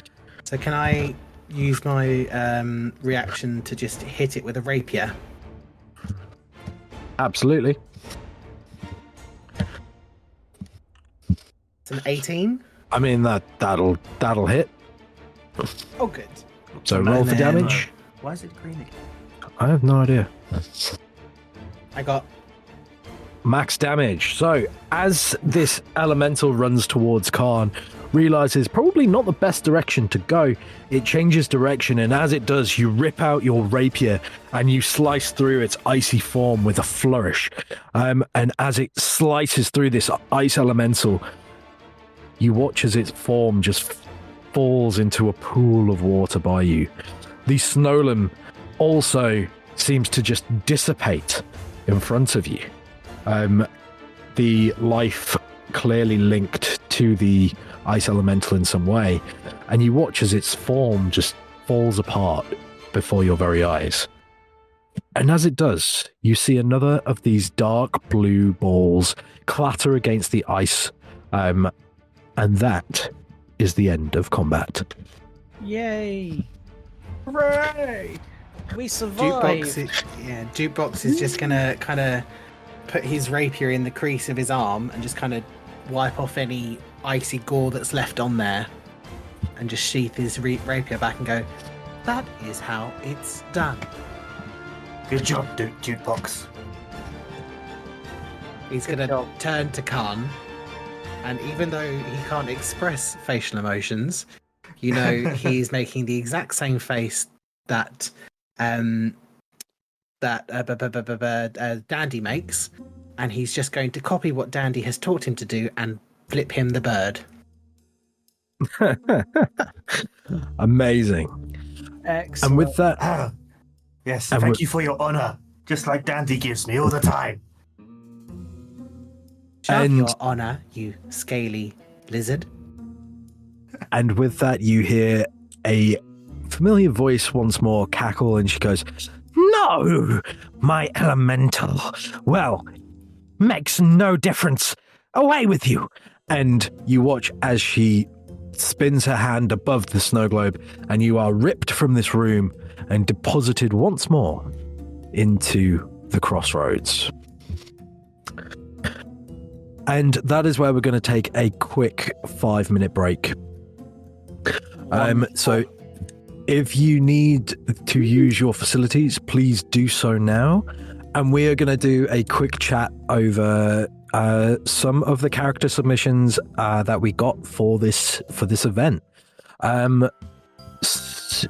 So one of our favorite submissions that we had was loosely based on one of our favorite celebrities who may or may not have been in Zombieland, and this is Bill Merry, the undead specialist with a Christmas touch. This human wizard was fantastic when I experimented on my other D&D friends, and his firebolt came in incredibly handy when going up against that pesky ice golem. Next up on the list we have Buddy, the half-orc bard. Oddly enough, every time that I've run this one shot, we've always had some bardic influence, and Buddy was amazing, played by our friend Alice. He just was. He was Irish, and his Christmas flourishing was just incredible, especially when it came to the performance check on the stage that we saw earlier in the episode as well. And again, each of these also got the wonderful Christmas rewards as well. And yeah, so that is Buddy, the half-orc bard. And then we've got Father Chris Moss. No points for guessing how this one was Christmas themed. Father Chris Moss was a human monk, and he had some very wise sayings that he'd got from his upbringing at the temple, and he would just give inspirational quotes, even though he could not actually hand out any form of inspiration. But he was incredible, and we will see whether or not some of the antics that he was part of will come into play with this group. But he was, again, hilarious during the playtest. And then we've got Helga Carolsang. Helga, a young dwarf who took up baking. She was a infamous baker of Aylesmore. But the sad thing about Christmas cookies is if there is no children to buy them and eat them, then a baker is not going to do too well. And because of that, it made her angry. She was an angry dwarf who would rage if she could not sell her cookies. And that is what spurred her on to rescue the children of Aylesmore, to get her customer base back to sell more Christmas cookies. And obviously, Carolsang is a fantastically festive name. And then lastly, but not least, we have Jingle Yule, the Kobold Rogue. Now, Jingle was not the most intelligent. And this was apparent from the fact that he got his hands and feet stuck to the ice by licking it and sticking his hands and feet to it and trying to urinate on it, to melt it. He was hilarious, but his rogue instincts did kick in the next challenge that I'm about to pose our wonderful party here, and he was in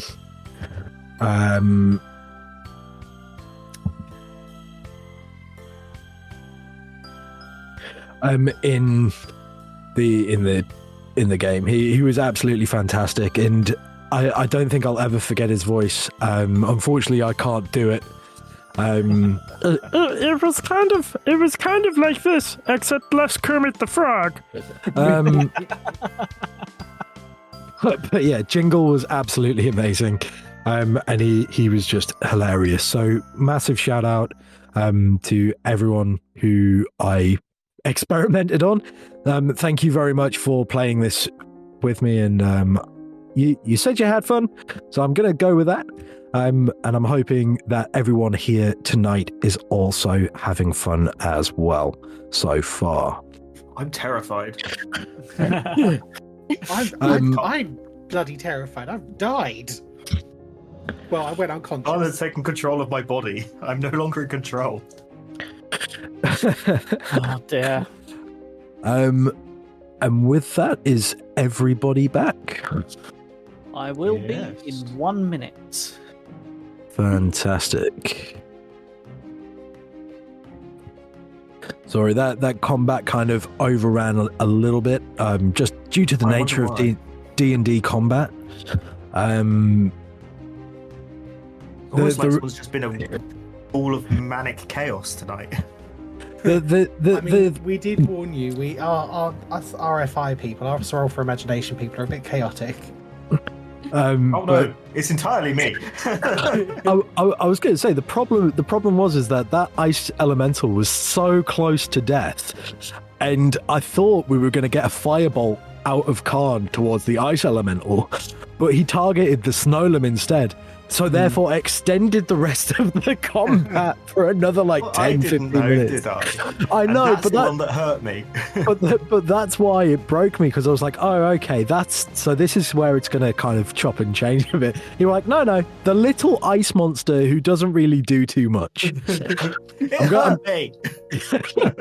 Jukebox pulled it out of the bag by manipulating him into moving away to get an extra attack. He really did. Yes. Like that was big brain play. Like Bigger that guns Did you was. say Jukebox is the brains of the group? Well, compared to you, clearly.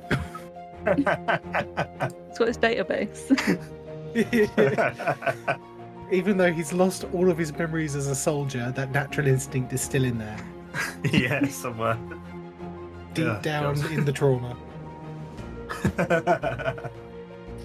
And I am back.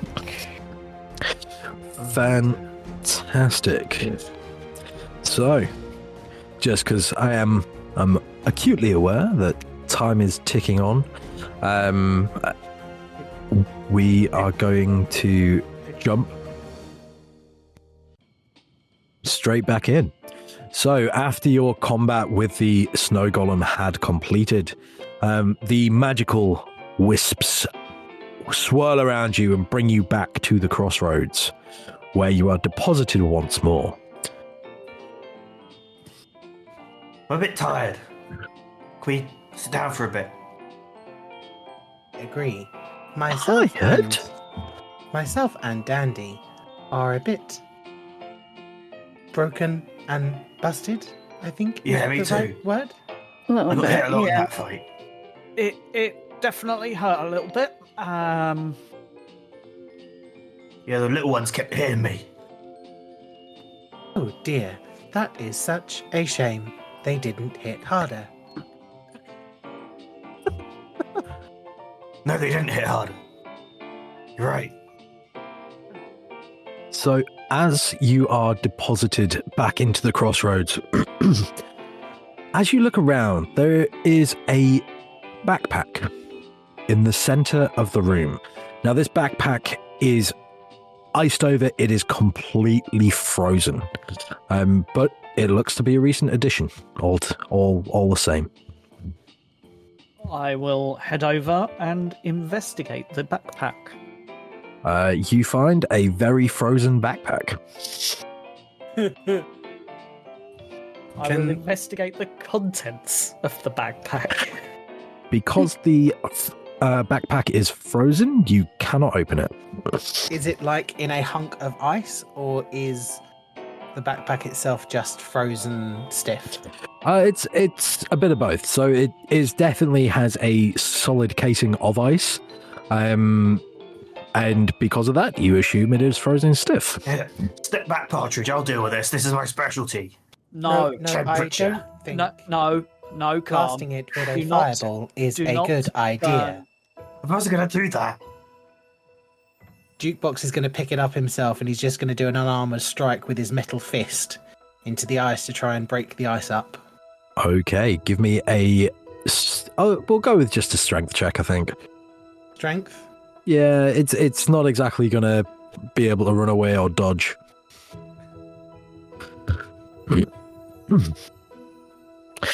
So on an 11, you hit it and you get a good crack into the ice, but it doesn't fall into two pieces or anything. Ron's going to complete the spell he was casting. And a massive bonfire appears right next to you. There! Look!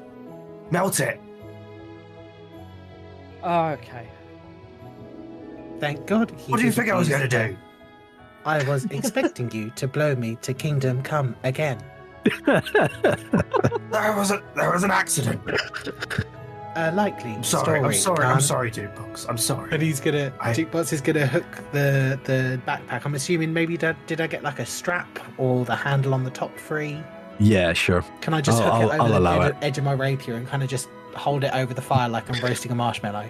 Yes. Absolutely. And you roast this marshmallow backpack for a couple of minutes, and the ice seems to drop off, if somewhat magically. And as the water drips into the fire, you are left hanging a backpack over a fire. Take it off quick. Has So- it melted? Yes. The backpack has indeed melted. You now have a I backpack. quickly take it off. Okay. Just blow it off the burnt edges like you do with a marshmallow. At least it won't fray. That is true. Can I investigate inside it? Absolutely. So as you look inside, you find 2 healing potions.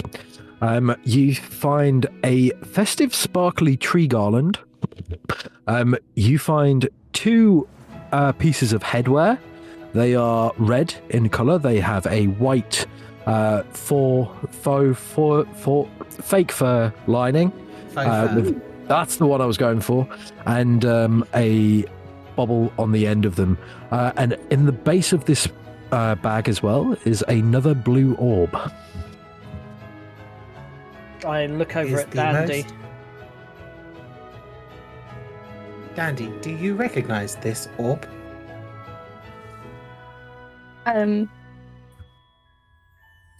There's no point in me lying. Yeah, I got one earlier.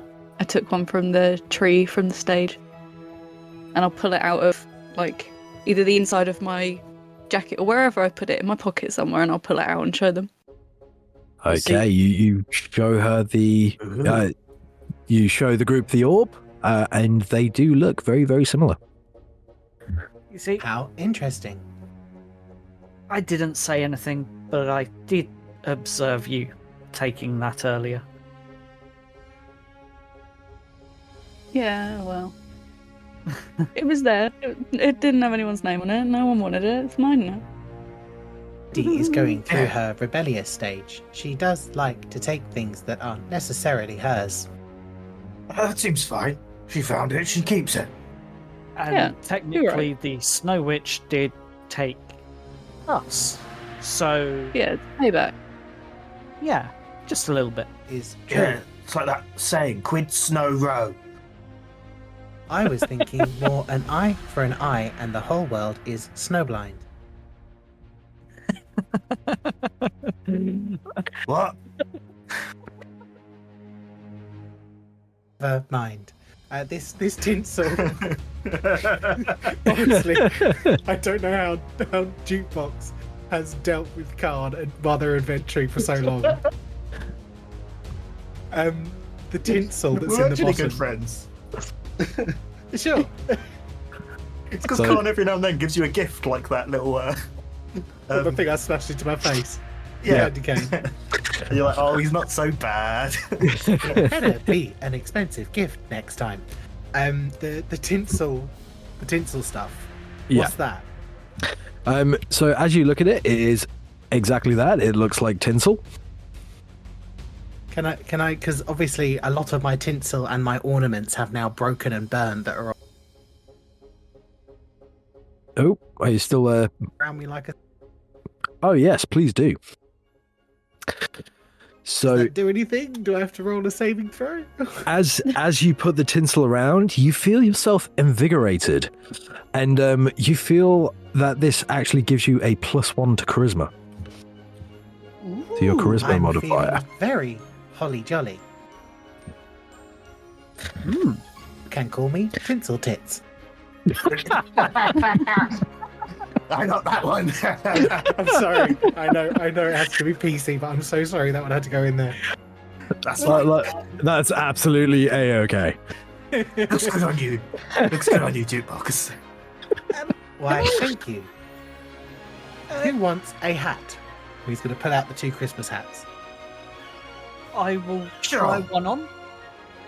So, Partridge, as you put one on your head, your face feels funny, and a full Santa beard erupts from your face. And you Ha, ha. also feel very jolly, as you also get a +1 to charisma. Ooh. And does it look like the ginger flecks of my original goatee are coming through in the beard, or not? Absolutely not. This is a full-blown Santa beard. This is Miracle on 34th Street Santa. Okay. Do you have another one of those? Did you say, Jukebox? I may have another. +1. How Could do you- I add the +1 charisma? You'll just have to Just remember it. Okay. Yeah. What is your charisma? Because it might not matter anyway. my It's to your charisma is- it's to your modifier. So I think Yeah. you're actually +9. If For you my- click the Cool. larger number on your charisma stat, not the one in the box, the largest number, there'll be an other modifier box that pops up, and you can put it in there. Yeah. It's up to you. But if you just remember it's +4, not +3, then that works as well for time's sake. Okay, I shall try to remember. I've put at the top of my little piece of paper +1 cha. So hopefully Perfect. I remember that. So Jukebox is going to dig out the other hat and go, I suppose a beard on a dragon could be quite entertaining. I don't think that Dandy would appreciate a white beard. I want a minor yeah, illusion, right. white beard onto myself. And all of a sudden, this goblin also has a Santa beard. I know, it looks to good to everyone me. else. Khan will take the hat and then take a step towards Dandy. And take another step. Very, very not subtly. Just sort of edge close and then try and snap the hat onto her. Okay, give me a sleight of hand. And Dandy, are you letting this happen? Yeah, why not? So Khan thinks he is being super stealthy as he edges towards you in this very unobstructed room, and you feel this hat go over your head, and where your illusionary beard once was, you feel as this bountiful Santa beard erupts from your face as well. And between you and Partridge, you both have a pair of stellar Christmas beards. I got you. Like Right, you I usually did. get me, but I got it this time. Ha ha ha. Good work, Khan. One Good for work. me and many for you. And Dandy, you also get the +1 to charisma. So, looking around this room, you see that there is 2 portals that have now been completed, and there is 2 left. Before we go anywhere, was there healing potions? There was 2 healing potions. Yes, there were 2 healing potions in the bottom of this bag. We could have a quick sit down. How do you think you're faring? Like, looking around, who looks the most hurt in the party? Khan puts his hand up.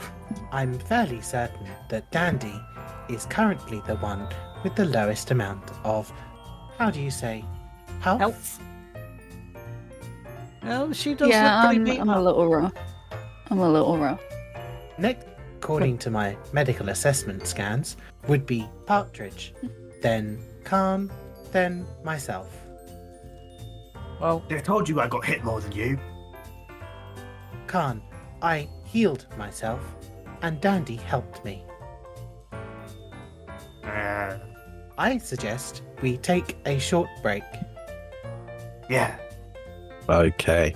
So, before you venture into any, are you planning on taking just a short rest? just a short Yes, rest. I think so. Just a short rest. I think that might be best, yeah. In which case, the Ice Witch sees you all settling down, and she goes, "I will allow it, but not for too long." And you all Just get 1 your hour. you all get your short rest. Before we do it, Khan is going to go up to Dandy. Dandy, did you get those things for me? The cinnamon and the cloves and stuff. Yeah, they're in my pack. Just Do you need them now? slide them to me. Yeah. Shh. Just slide them to me. Yeah. Okay, I'll like secretly slide them across. Yeah. Khan will take them very subtly and then just hold them in his hands and walk off very obviously. And And as whilst- part of this short rest, I'm going to use my other part of my chef's feature to allow anyone who rolls hit dice, you would gain an extra 1d8 hit points. Oh, you know what? amazing! I was also going to say I'm going to use, whilst we sit down, Jukebox is just going to blow on his arm, it has a little bit that flips up and it's a flute. And as we sit and rest, he's going to blow on his flute. And he's going to use the Song of Rest feature to also add a 1d6. Do the same, but I'll let you do it. Nice. Oh, we have a little You jam don't sesh. need to roll hit dice. No, I was about to say we get to have a jam sesh. Well, You roll get- 1 hit dice and you get all your hit points back. I was going to say, if anything, you're probably all at max with all these extra bonuses. Yep. So what was it? It was 1d6 from me, 1d6 from Dandy, One and 1d8 from Khan. Yep. 26. I think Song of Rest you have to roll hit dice as well, right? Oh, yeah, Yeah. same with mine. So, Yeah. But as long as you roll 1 hit dice, you get all of our benefits. Yep. And yeah, Khan has just mixed up some nice mulled cider for everyone to sip on whilst they're having their break. Oh, amazing. So then 2d6s. I was 2 off. I rolled 1 hit dice and I'm 2 HP off max. Oh, I rolled 3 hit dice plus all your bonuses, and I just hit max. Like, That's I really shot, unfortunate. I overshot max. Oh, I literally roll just got. max, yeah. I just got there about. I think I was about 3 over because I did 1 hit dice, and then with our 3 bonuses, I've gone back up to full HP. Hooray! Amazing. So, as you are all healing, the hour passes, and you feel like you're getting quite claustrophobic in this snow globe. So, you have 2 doors left to venture into. Where are you going? The next one round, right? Ooh. No, I think we should change you it pick, up. Khan, And you pick. you pick. Can't pick last time. Don't you remember? He knew the way. Oh yeah, good point. Yeah. I think you picked. Yeah, Dandy. we went south last time. So let's No, go we north. We went north last time. Partridge, Yeah. Partridge. I don't think trying to correct him is the best strategy here. I'm You not should know sure this he's by gonna now. learn. We've been with him long enough. He's not learned in the time we've been with him. It's a lost cause. You pick Warforged friend, and hero jukebox. Follow You pick. me. For legal purposes, my name is not Big Hero Jukebox.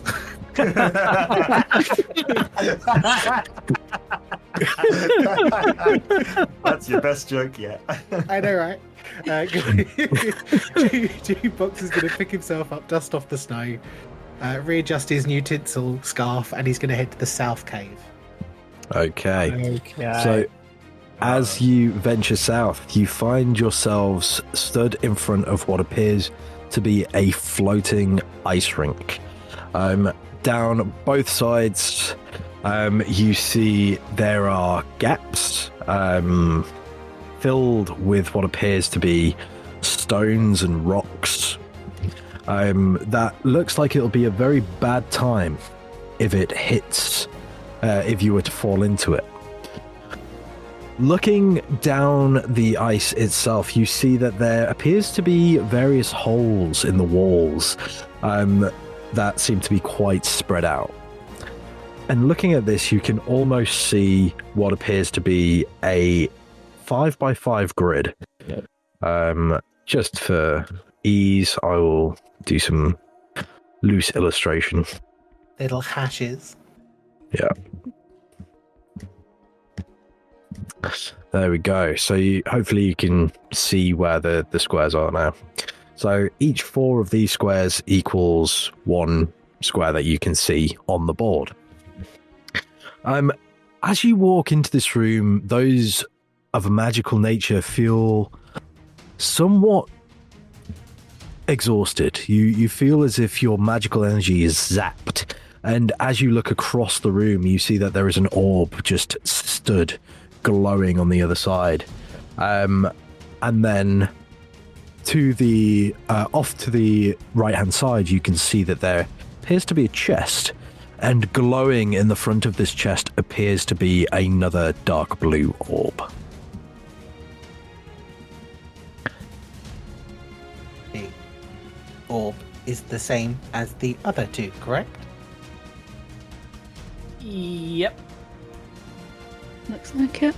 This looks like your kind of specialty, Dandy. You're good at taking things from chests. Well, I don't like to float, but yeah, I'd say so. Just wait here one moment, and I pull out my longbow, knock up an arrow, draw it back, and in that typical fashion, I'm gonna shoot the chest. Okay. Is there a partridge in the room, Partridge? There might be one in the chest. Roll to attack. 13 to hit. On a 13, the arrow sails towards the chest, hits the wood of the chest, sticks out of the chest. Well, Well, it that didn't was rather react. anticlimactic. It didn't react, so it's not a mimic. Is always What's a that? positive assessment to make. Yeah, it's one less thing to worry about. Just the dragon next to me, who casts Fireball on icy patches we may fall through. You want me yeah. to cast Fireball? No, On the no, ice. no, danger, danger. Have you got an ice spell to shore up the ice? Ice breath or Oh anything yeah, I've like got lots that? of ice spells. They were useless in our room.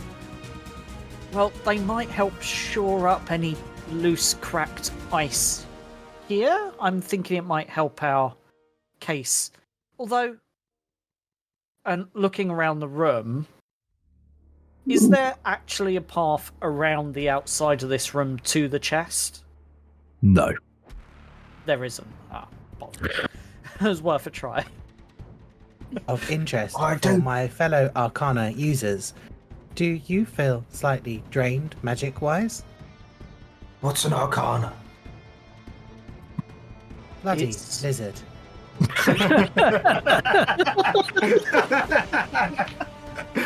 Does I do your feel sparkly kinda- magic fingers feel the Oh, same yeah, way yeah. No, as it does. they normally do?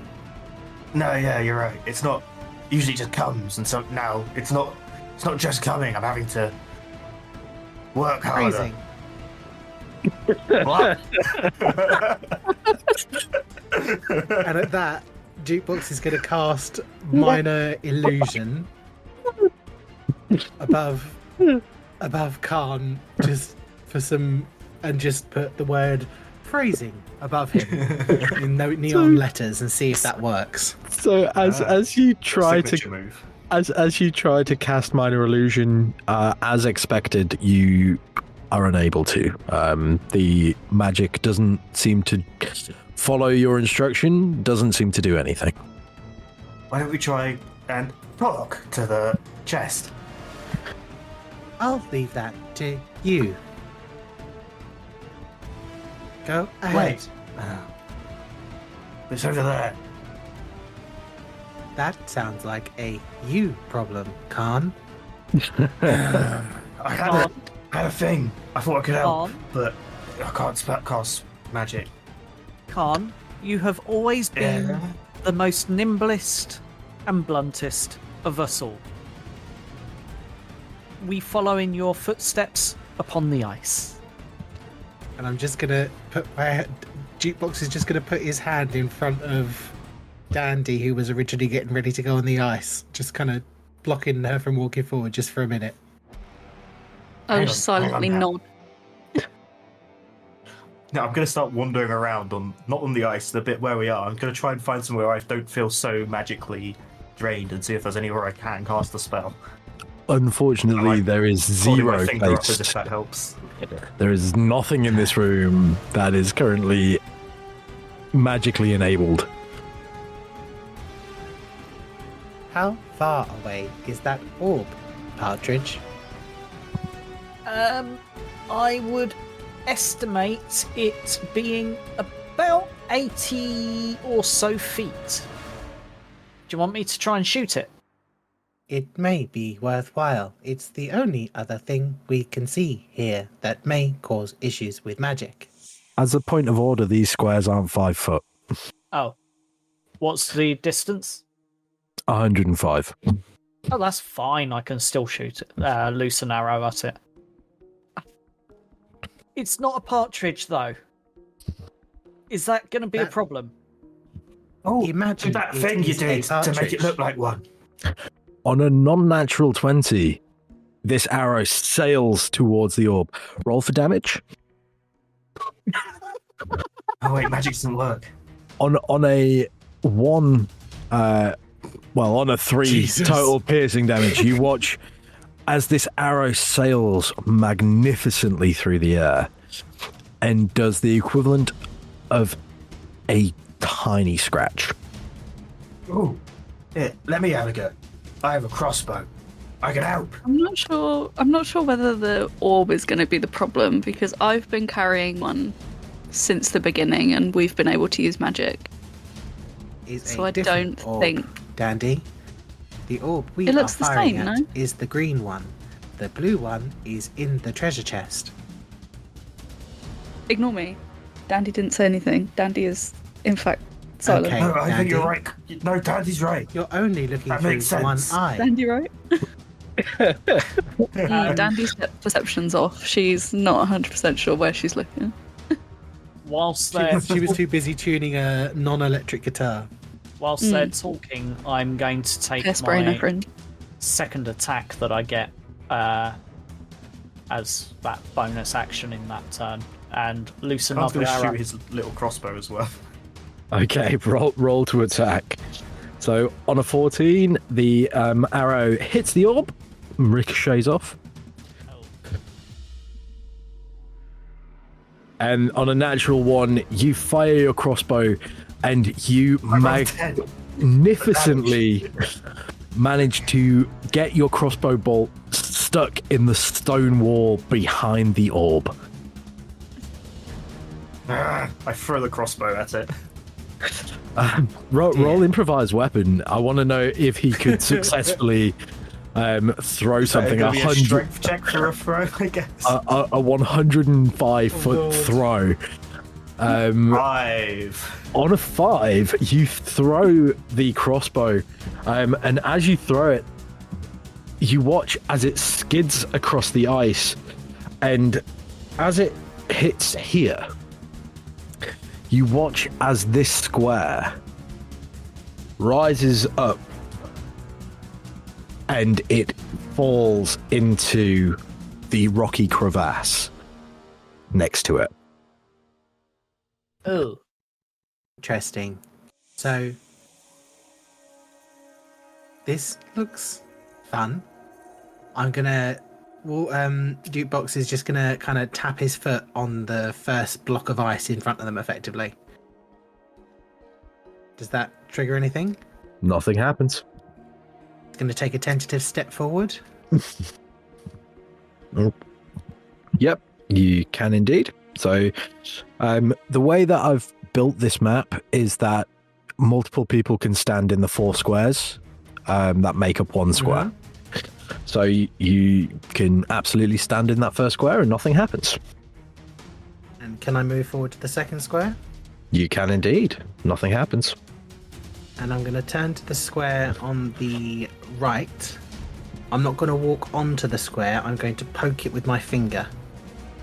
And as you poke it with your finger, nothing happens. So I'm going to draw... I have figured this out, team. I'm going to turn... Yeah, me too. Don't you move, fire lizard.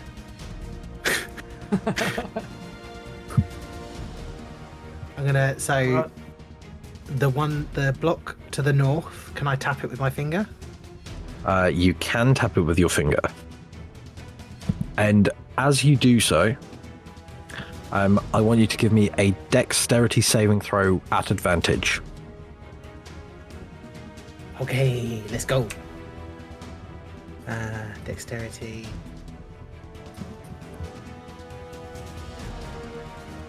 So, on a non-natural 20, I get to roll a dice.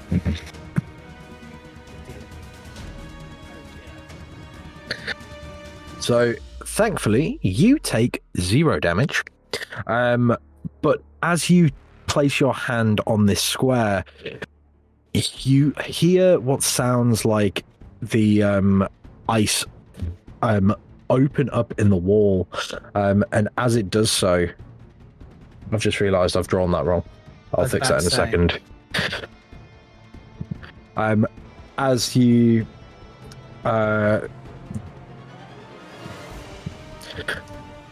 you hear an area of the wall open, and you watch as shards of ice fire out across the square that you've just kind of touched. Oh my. This is rather dangerous.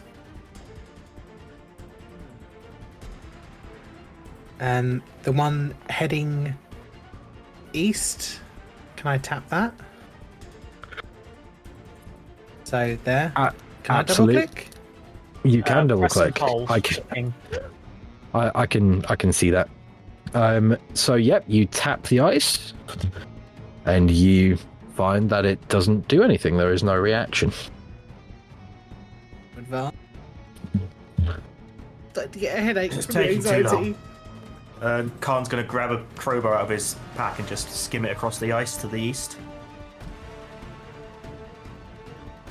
Skim it across the ice to the east completely. Yep.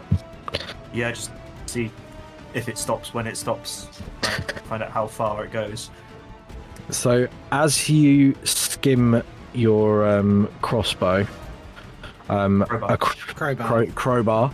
Sorry, across. Crossbow's gone all the way up the other end of Yeah, the room. I don't know where the crossbow is anymore, but The crossbow fell down into the crevasse.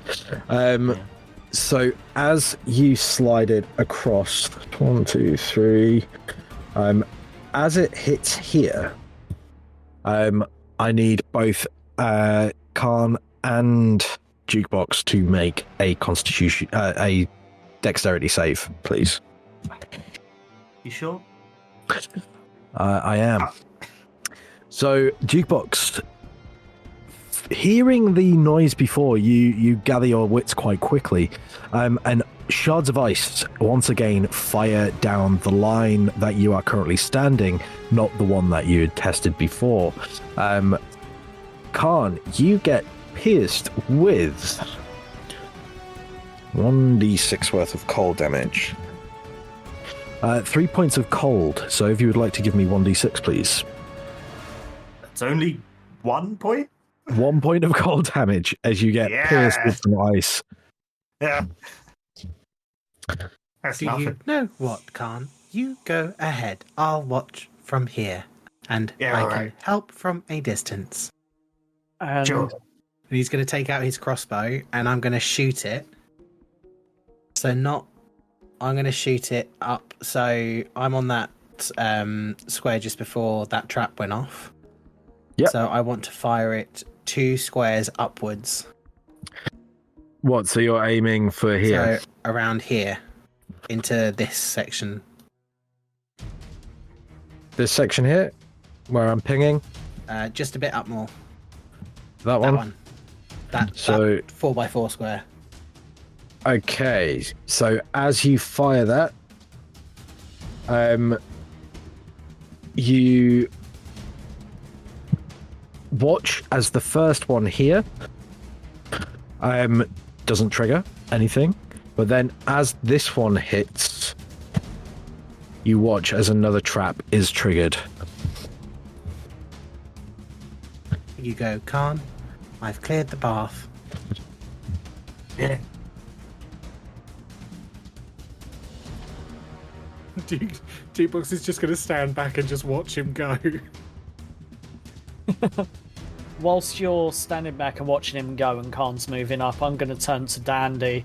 I'm going to pull out my tinderbox and torch, and basically I'm going to try and set up a small little fire that we can sit down so we don't freeze to death as we watch Cool. the Yeah. entertainment before us. Roasting some I was going to chestnuts. sit cross-legged and start plucking away at my lute, which looks like an electric, in air quotes, guitar. Like Amazing. painted. So as you My start soundtrack for them.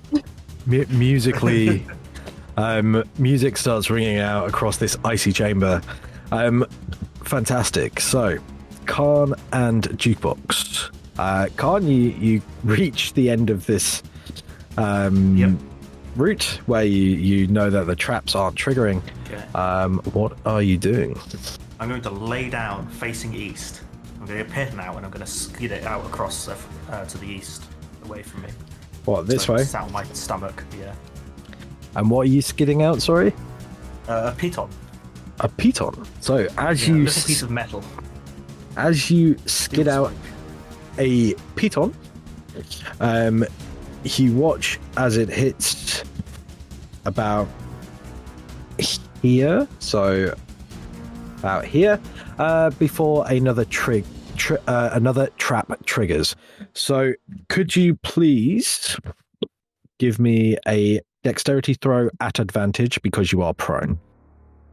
Yeah. Still only 11.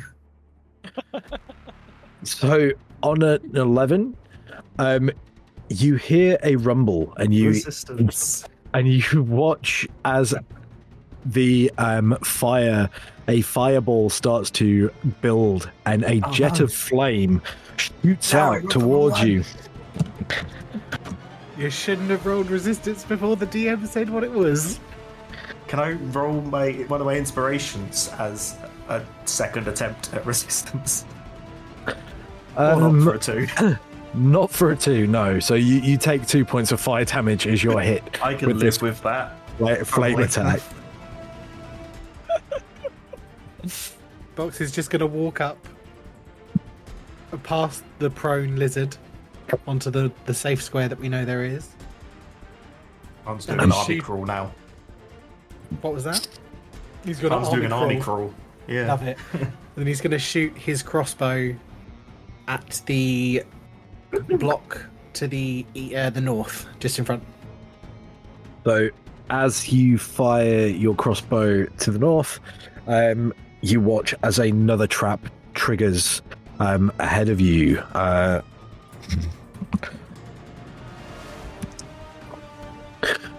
Can you give me a... In fact, for this one, you don't need to give me a dexterity check. Because you're not actively stood in the row, you watch as two panels either side of the room open and vines shoot out across the room in front of you, trying to capture whoever it was who might have triggered this trap. Thankfully, due to your positioning, the vines whip back into the wall, not capturing any prey, and the walls close. Khan, still on the floor, starts like rubbing his temples, closes his eyes, like, I think I'm having a thought. Oh dear, that's never good.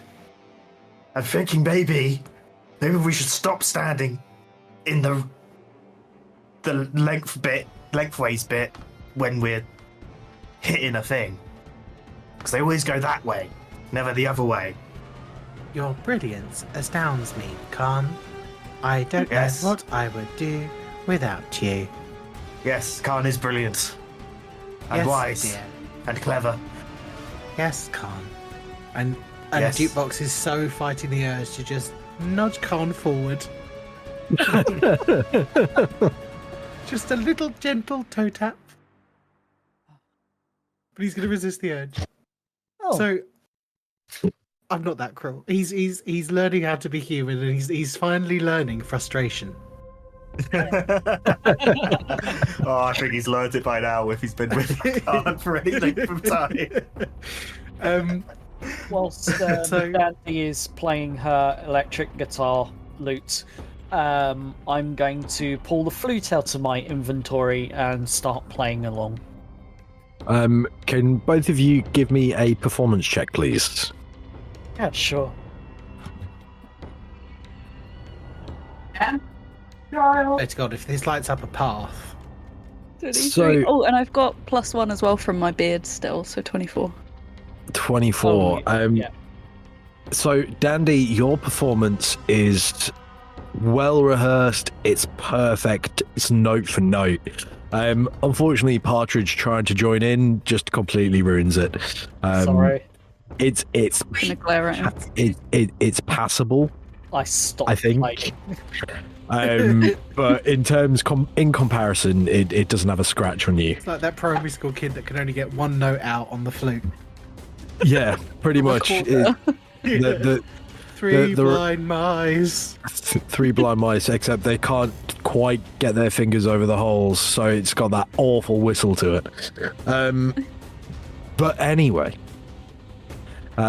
this is the backing track for your escapades on the ice, Jukebox and Khan.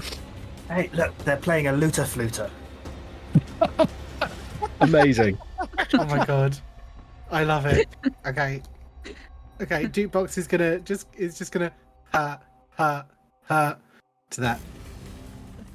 That was actually a good one, Khan. Well done.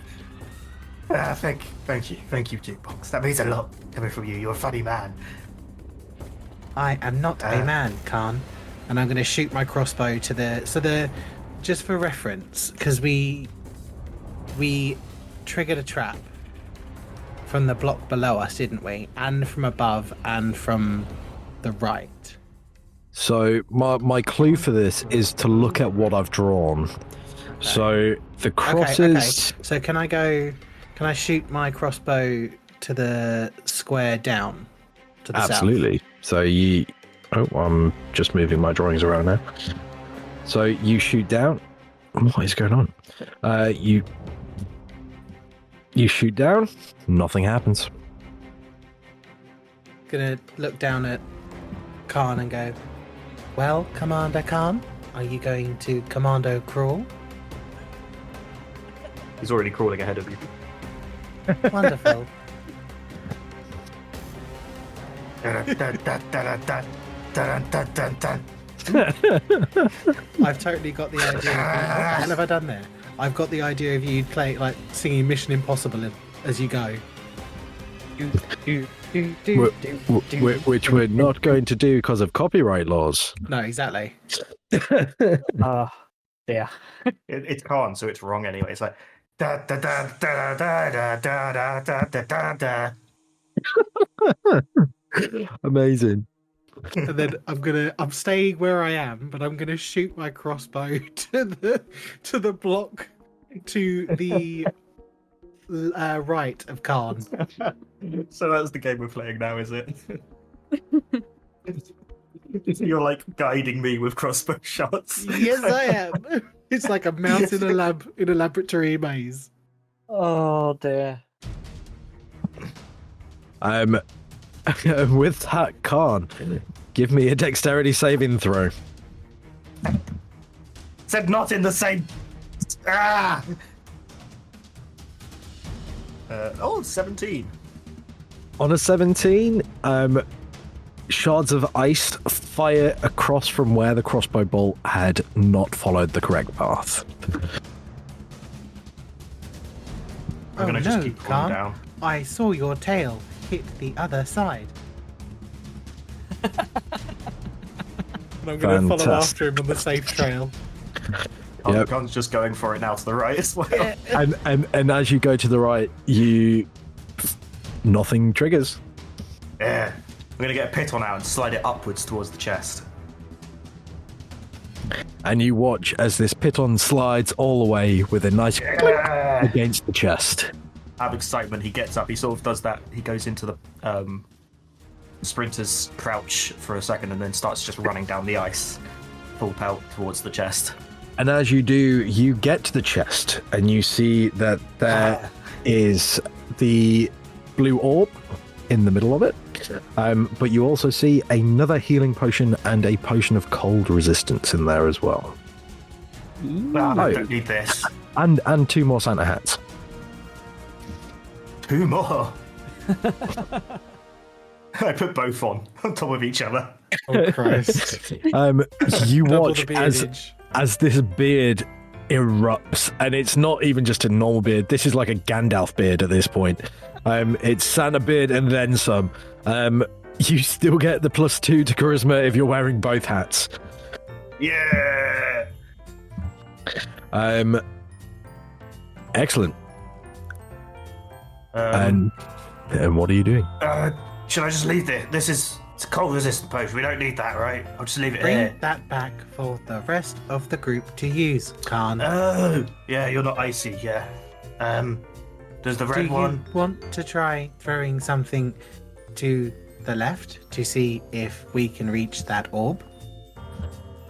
Khan looks at the potion in his hand and then looks to his left. I swear to God. all the deities, Khan, if you throw that potion, I will be the one that ends your reptilian life.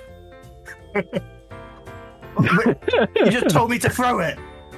Not God, I the don't get you potion. sometimes. The feeling is mutual, dear friend. Okay, I'll lie down again and I'll slide a pit onto my left. As you slide the piton, it hits the first square. Just out of clarification, the white path between the chest and the orb is snow. But if you want to slide the piton across the ice, then give me a dexterity saving throw, please. Oh God! Do I I get don't think advantage? you'd be smart enough to say no. No, because you're not prone. Oh, yeah, I said I got He did prone say first. yeah. He did Oh, say he did. So throw lie 11 down. either way. Yeah, in which case you still failed. Yeah. So on a 1, I believe that is the... Is that the ice? No, that's the arrow. Ah, It's your resistance now. not seen Huh? that one before. No, that's a new one to me. You take 2 points of piercing damage as an arrow flies out and hits you in the tail. because it's What the is only this? thing. I did say earlier Yeah, I'm just that I waving would my be, tail in the air. yeah. Yeah. I did say earlier that Jukebox would have been walking up towards him. Can we bring him up to Khan? Oh, absolutely. I'll get in up. in which and look case, over this. you also need to give me a dexterity save. Oh no, I hadn't gotten there just yet. Oh, okay. I was taking a slow walk to see what would happen when he threw the pit on. Amazing. I'll look over to you. I guess we can't get to it. Oh dear, All blocked Khan. off. From this new view, I can see there is a snow path directly from the treasure chest to the orb. Did you not think to use that? What? You told me to slide the pit on, so I did it. What do you want from me? I'm gonna. Jukebox is gonna walk past and stand on this snowdrift bank and then walk along. Oh, I didn't think that was allowed. Yeah, nothing happens. Like, this is perfectly safe. And you comfortably get to the orb. Can I do like an investigation or arcana check or something? Absolutely. Give me an investigation check. I sort of perk up and stand up and point to Dandy and sort of say, something's about to happen. So on a 17, as you look at this orb, you put your hand. Do you touch it at all? Not yet, no. So you appreciate that this is actually an anti-magic orb, and that is what has been draining your magical energy. You also notice that this orb is linked to, on a pedestal to the rest of the room. I wonder if I take this, will Khan go for a little tumble? as he's in the middle of the block. As you pick it up, the orb stops glowing. I know I said I and- picked it up, I just wondered. Oh, you just wondered. In which case, you wander away merrily. Stop. Did you say my name? No, not at all, Khan. Don't worry. Looking back at the team, can I see that the portal is back? Not quite yet. Okay. Khan, could you please join the others at the campfire? What was that? Jukebox? Head He to stops the walking others. towards them. With that? What? Okay. Turns back around and continues his journey. Knowing that Khan is now off the ice, can I pick up the ball? Absolutely. And as you pick up the anti-magic orb, you hear what sounds like a clicking in the walls, as if the traps which have been trying to kill you as you've crossed this plinth of ice are de-armed. And you watch as the ice that you've just traversed looks to be covered in a light drift of snow. You make the astute observation that it's likely this orb which has been causing, or at least activating, the precautions in this room. So you would be able to just walk straight across the ice. Oh, it's alright, Khan. You can walk back freely now. I'm already here. I'm Do I walk back again so I can walk over? What? I'm just trying to confuse Khan. It's very easy. I know. I'm whatever. taking such joy. And I'm as going to kneel down and present the bauble to Dandy quite reverentially in both hands. so as you present the bauble to Dandy, and as Jukebox, I assume, comes back to join the rest of the party across the ice. Does the anti-magic orb deactivate? Can I reactivate it, or is it just constantly pumping out anti-magic field? It's deactivated once you remove it from the pedestal. So you've picked it up and it's effectively lost all its power. If you put it back on, then it would reactivate. But it's not like something you could take away and activate. Whilst I'm wandering across, then I'm going to try and fashion it into a bauble to then hang on me to replace some of my broken ornaments. Okay, give me a... We'll just go with Dex. Just see if you can use your hands to do anything to make this wearable.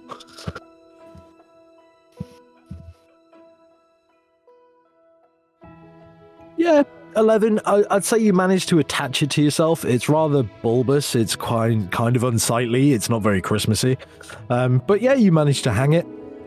Okay. But Okay. it's just a heavy innate orb. Dandy, do Really you heavy. like my gauge? I'm gonna show this. Basically, I've just shoved it into my ear hole. Got a hole in your ear. It looks great, jukebox. It suits you. And Yeah. with that, What was that? It suits and with you. that, the portal behind you does reactivate as you now have the dark blue orb in your possession. However, this time when you walk through, you no longer find yourselves at a crossroads. You find yourself in what appears to be a room of worship or religion, and you see that there is an altar at the back of the room, and there is a fire pit in the center of the room.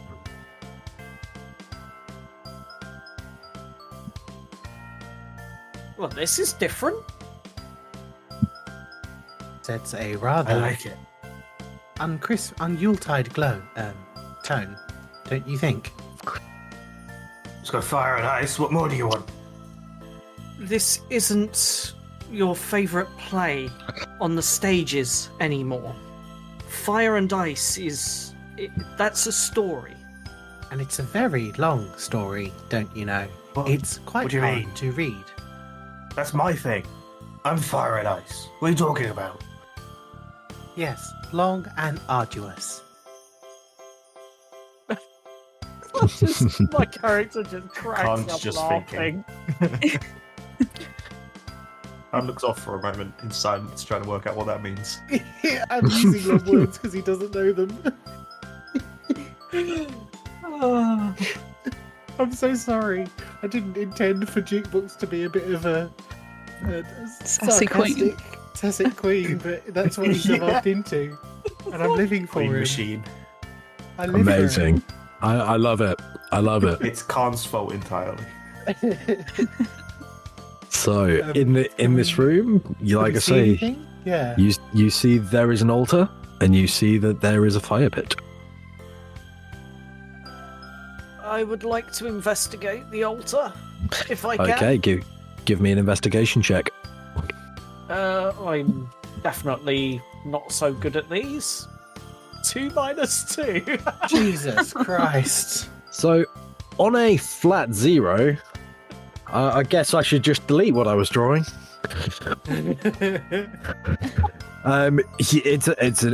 You're not even convinced it's an altar. I'm sure it's just a seat. It's fine. Yeah, It's it's just a big stone box to you. it's fine, and I just sit on it. Oddly enough, nothing happens. What are the rest of you doing?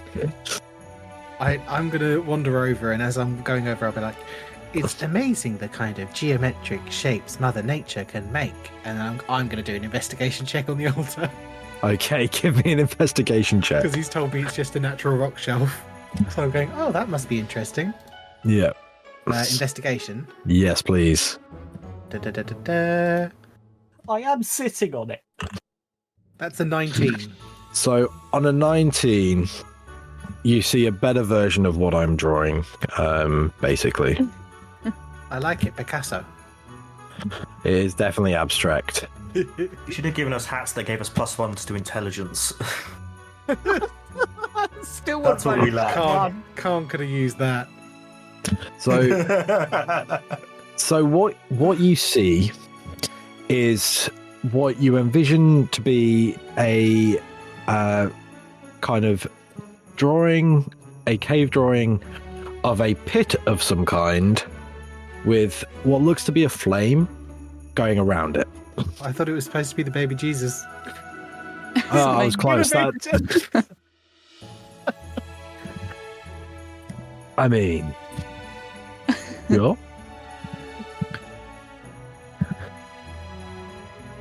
So it's fire in a pit. Yeah. Does Whilst the they're pit? doing their stuff, Khan's just grabbing handfuls of snow and like pouring it over the fire just to watch how ice and fire interact? So the fire pit at this moment isn't lit. It's just an empty pit. So you put the fire pit, and then start pouring snow over it. So as you try to light the fire pit, you manage to get a flame, and it burns a nice dark blue color before it immediately goes out.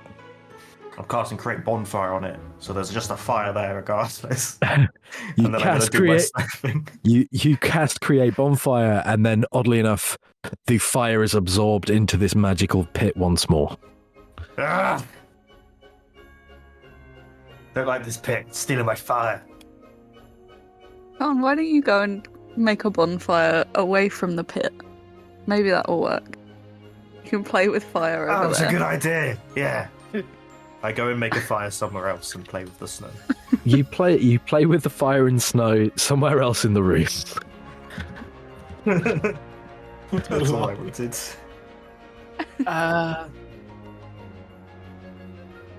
Can I... So, seeing that there's fire drawn on the altar, I'm assuming that we have to light the fire. Can I go over and use like a tinder box to try and light it? If magical fire is being absorbed, does natural fire work instead? As you use the tinderbox, the same thing happens. The fire burns a nice dark blue and then is absorbed. Is it the same blue that matches the baubles that we found? It does.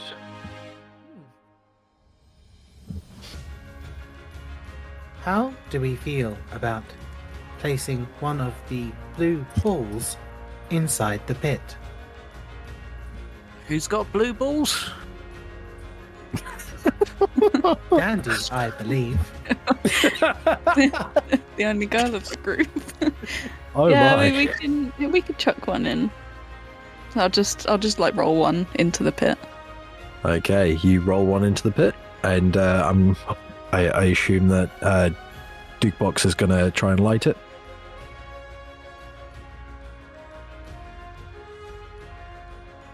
Striking my flint. Okay, so as you strike your flint, this orb does indeed start to burn with the same kind of essence of the of the fire and the orb. They're both the same color, and this beautiful blue flame is now burning in the center of this pit. What is interesting is as you look at this orb that's put into the pit, it says O in the middle of it as it's burning. Oh, I see what you've done. Dandy, could you please place the other balls that we have in It's the snow! fire? That's Oh. too many letters. What? Okay. There were I'll 4 throw the other caves. ones in. We have only done 3. How many? 3. Snow's 3 letters. S and O. Oh, Can't play sweet with your fire. baby Play with your fire. Christ. Don't worry about it. Oh, okay.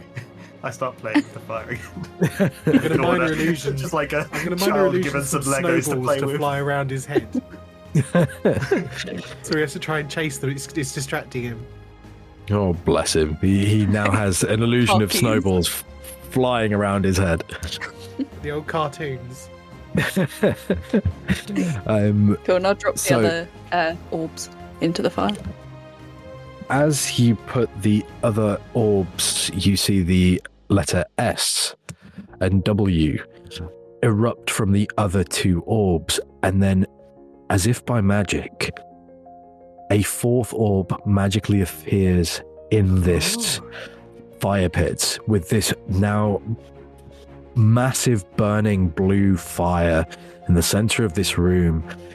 The wisps of flame start to spin around and around and are circling this room, encircling all 4 of you. And you hear a smash, and you are ripped from this chamber through the roof, and you find yourself stood in the middle of the witch's lair. And surrounding you, you see that the torches on the walls are now the correct size.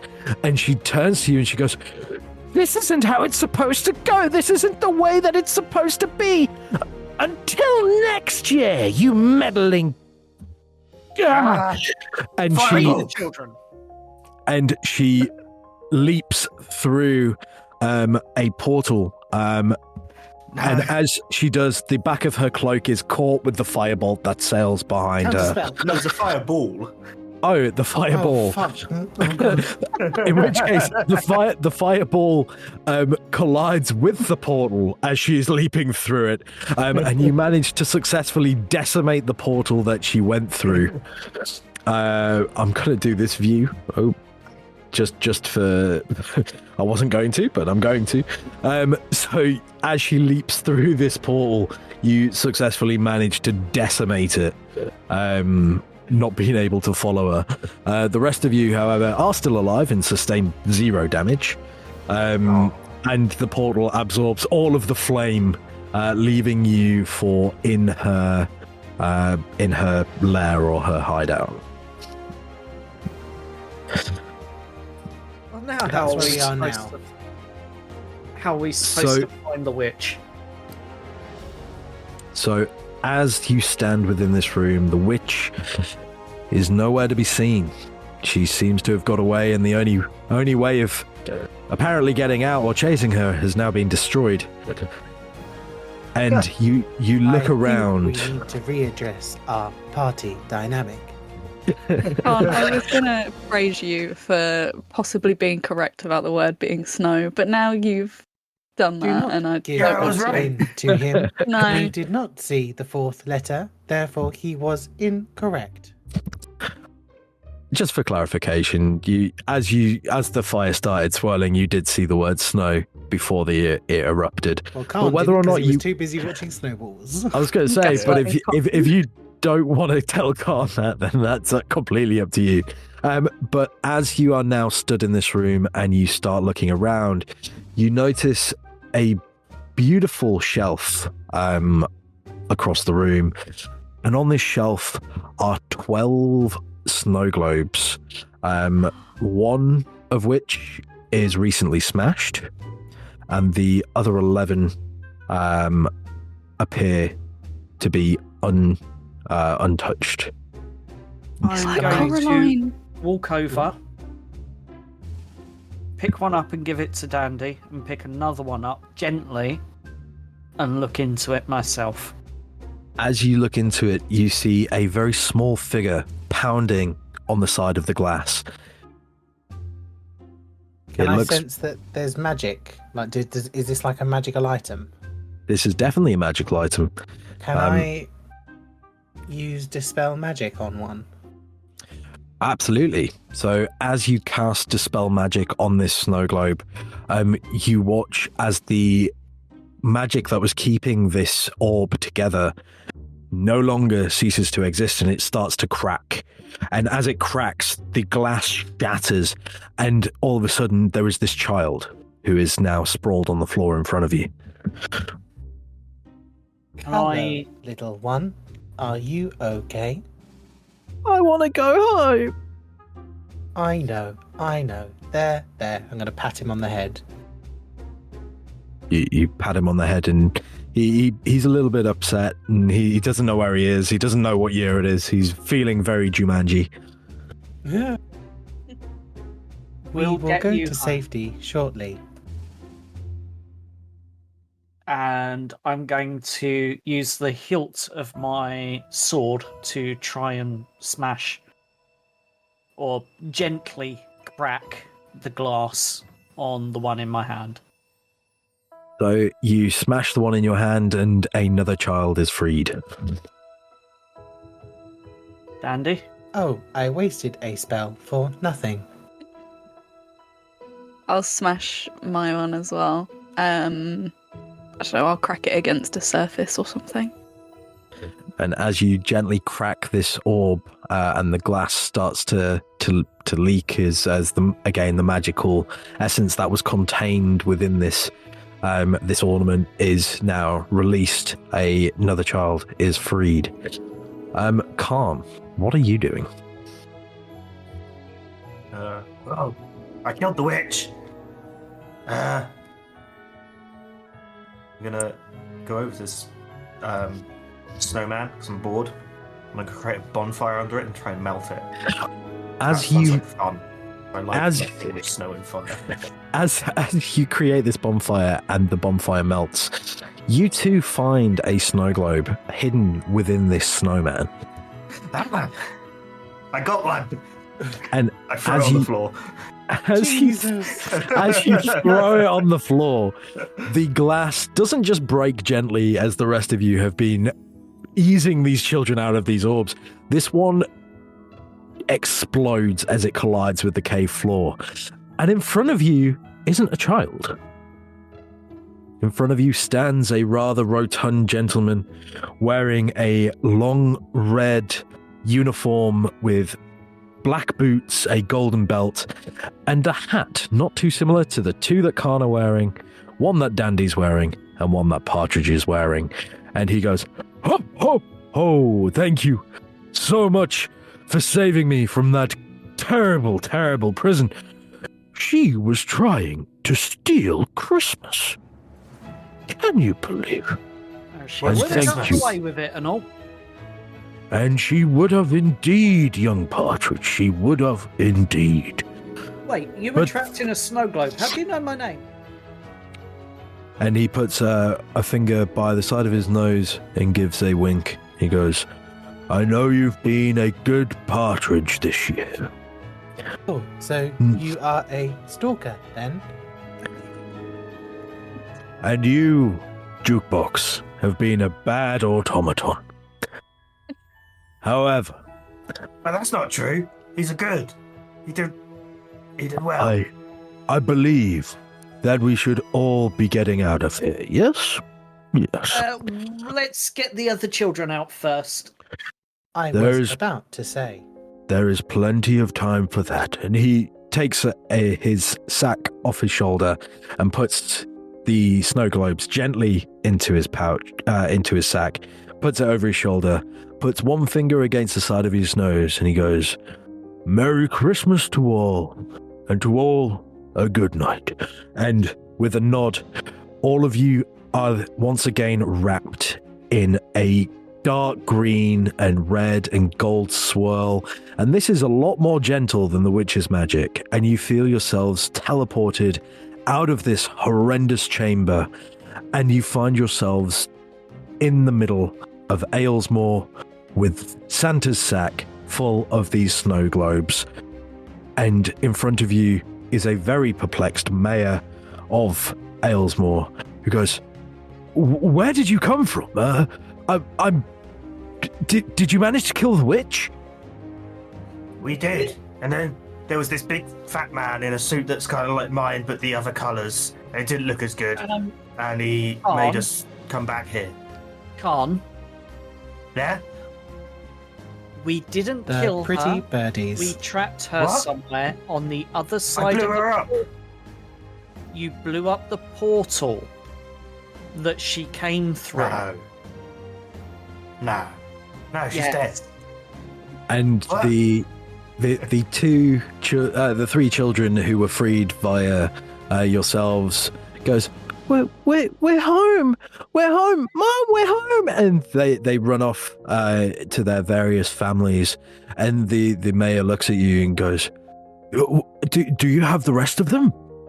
I think you will find the other younglings are currently trapped inside enchanted snow globes in this rather large hempen sack. And he rushes over to the sack and he picks up one of the snow globes and he sees the child inside it and he looks to you and he goes, "How do I free them?" Gently break the dome. Please don't smash it on the floor. And he leans down and he gently cracks it, and as he does, the magic frees the children from the orb in his hands, and he rescues the rest of the children in the sack, and he turns to you all and he goes, "You have done Aylesmore a great service. I can never repay you, and you will forever be legends of this town. Thank you so much for all of the help you have given us. Please take these as tokens of our appreciation." Yes. And It is he legendary. he Advanced and clever. hands you each a small box containing a magical ring, and as you place the ring on and you place your fist in the air as if doing a fist pump into the air, you watch as a magical firework fires out from the ring and erupts, and it says "Happy Yuletide" in sparks above your heads, and along with this, the nobles of the town come and present you each with 2,000 gold pieces, and it goes, and for the first time in a long time, we can celebrate the Yuletide. Happy Yuletide, everybody. Happy Yuletide. The Yuletide. Yuletide. Be happy Yuletide. And that is where we are going to end tonight's game. Thank you so much for playing, and I hope you had fun. I know I did. I haven't laughed that hard at a game of D&D in a long time. Thank you so much for having us, guys. Yeah, Thank I you know so I've really much. enjoyed myself. That was absolutely fantastic, and all of the work that we've put into setting this up. We even had some audience members coming in and out of it, Yeah. which I'm taking that as an unmitigated success. Agreed. We've created our first Timeless Treasures memes as well. We definitely have. We Oh, what, as definitely in have. audio clips. Yeah. Yeah, Well, and there was some well- chat going on. Khan, Khan had fully taken over me, and I had been talking as Khan in the chat this whole time too. Yeah, I Method noticed that. acting. You're like, Hey. yes, Khan is the best. Um, Yeah, like I said, Khan was at the wheel tonight, not me. but It was a hell of a ride. honestly, thank you so much for joining us, Joe and Jamie. It has been fantastic playing with you, and I Yeah. hope that is not the last time. I'm I sure it love won't be the last time. both of your characters, and I really hope that you enjoyed the one shot. And to be fair, didn't overrun too long. We did 2.5 alright. hours. We were aiming for around that mark, so timed it pretty well. So yeah, for the sake of the stream and the video on demand later on, if you have enjoyed this one shot and you enjoyed our characters, please do go check out Roll for Imagination podcast. You can find them on the majority of the podcast outlets, so your Spotify, your Apple, your Amazon, etc. Follow them on all the social medias, and follow us as well on Timeless Treasures. You can also find us on all of your podcast outlets, as well as our social media pages across Instagram, Facebook, Twitter, TikTok, you name it, it's probably there. And yeah, thank you so much for watching this video on demand, and I hope that you, the viewer at home, enjoyed it as well. So yeah, So Happy much for having us, Yuletide. guys. happy Yuletide. Happy Yuletide.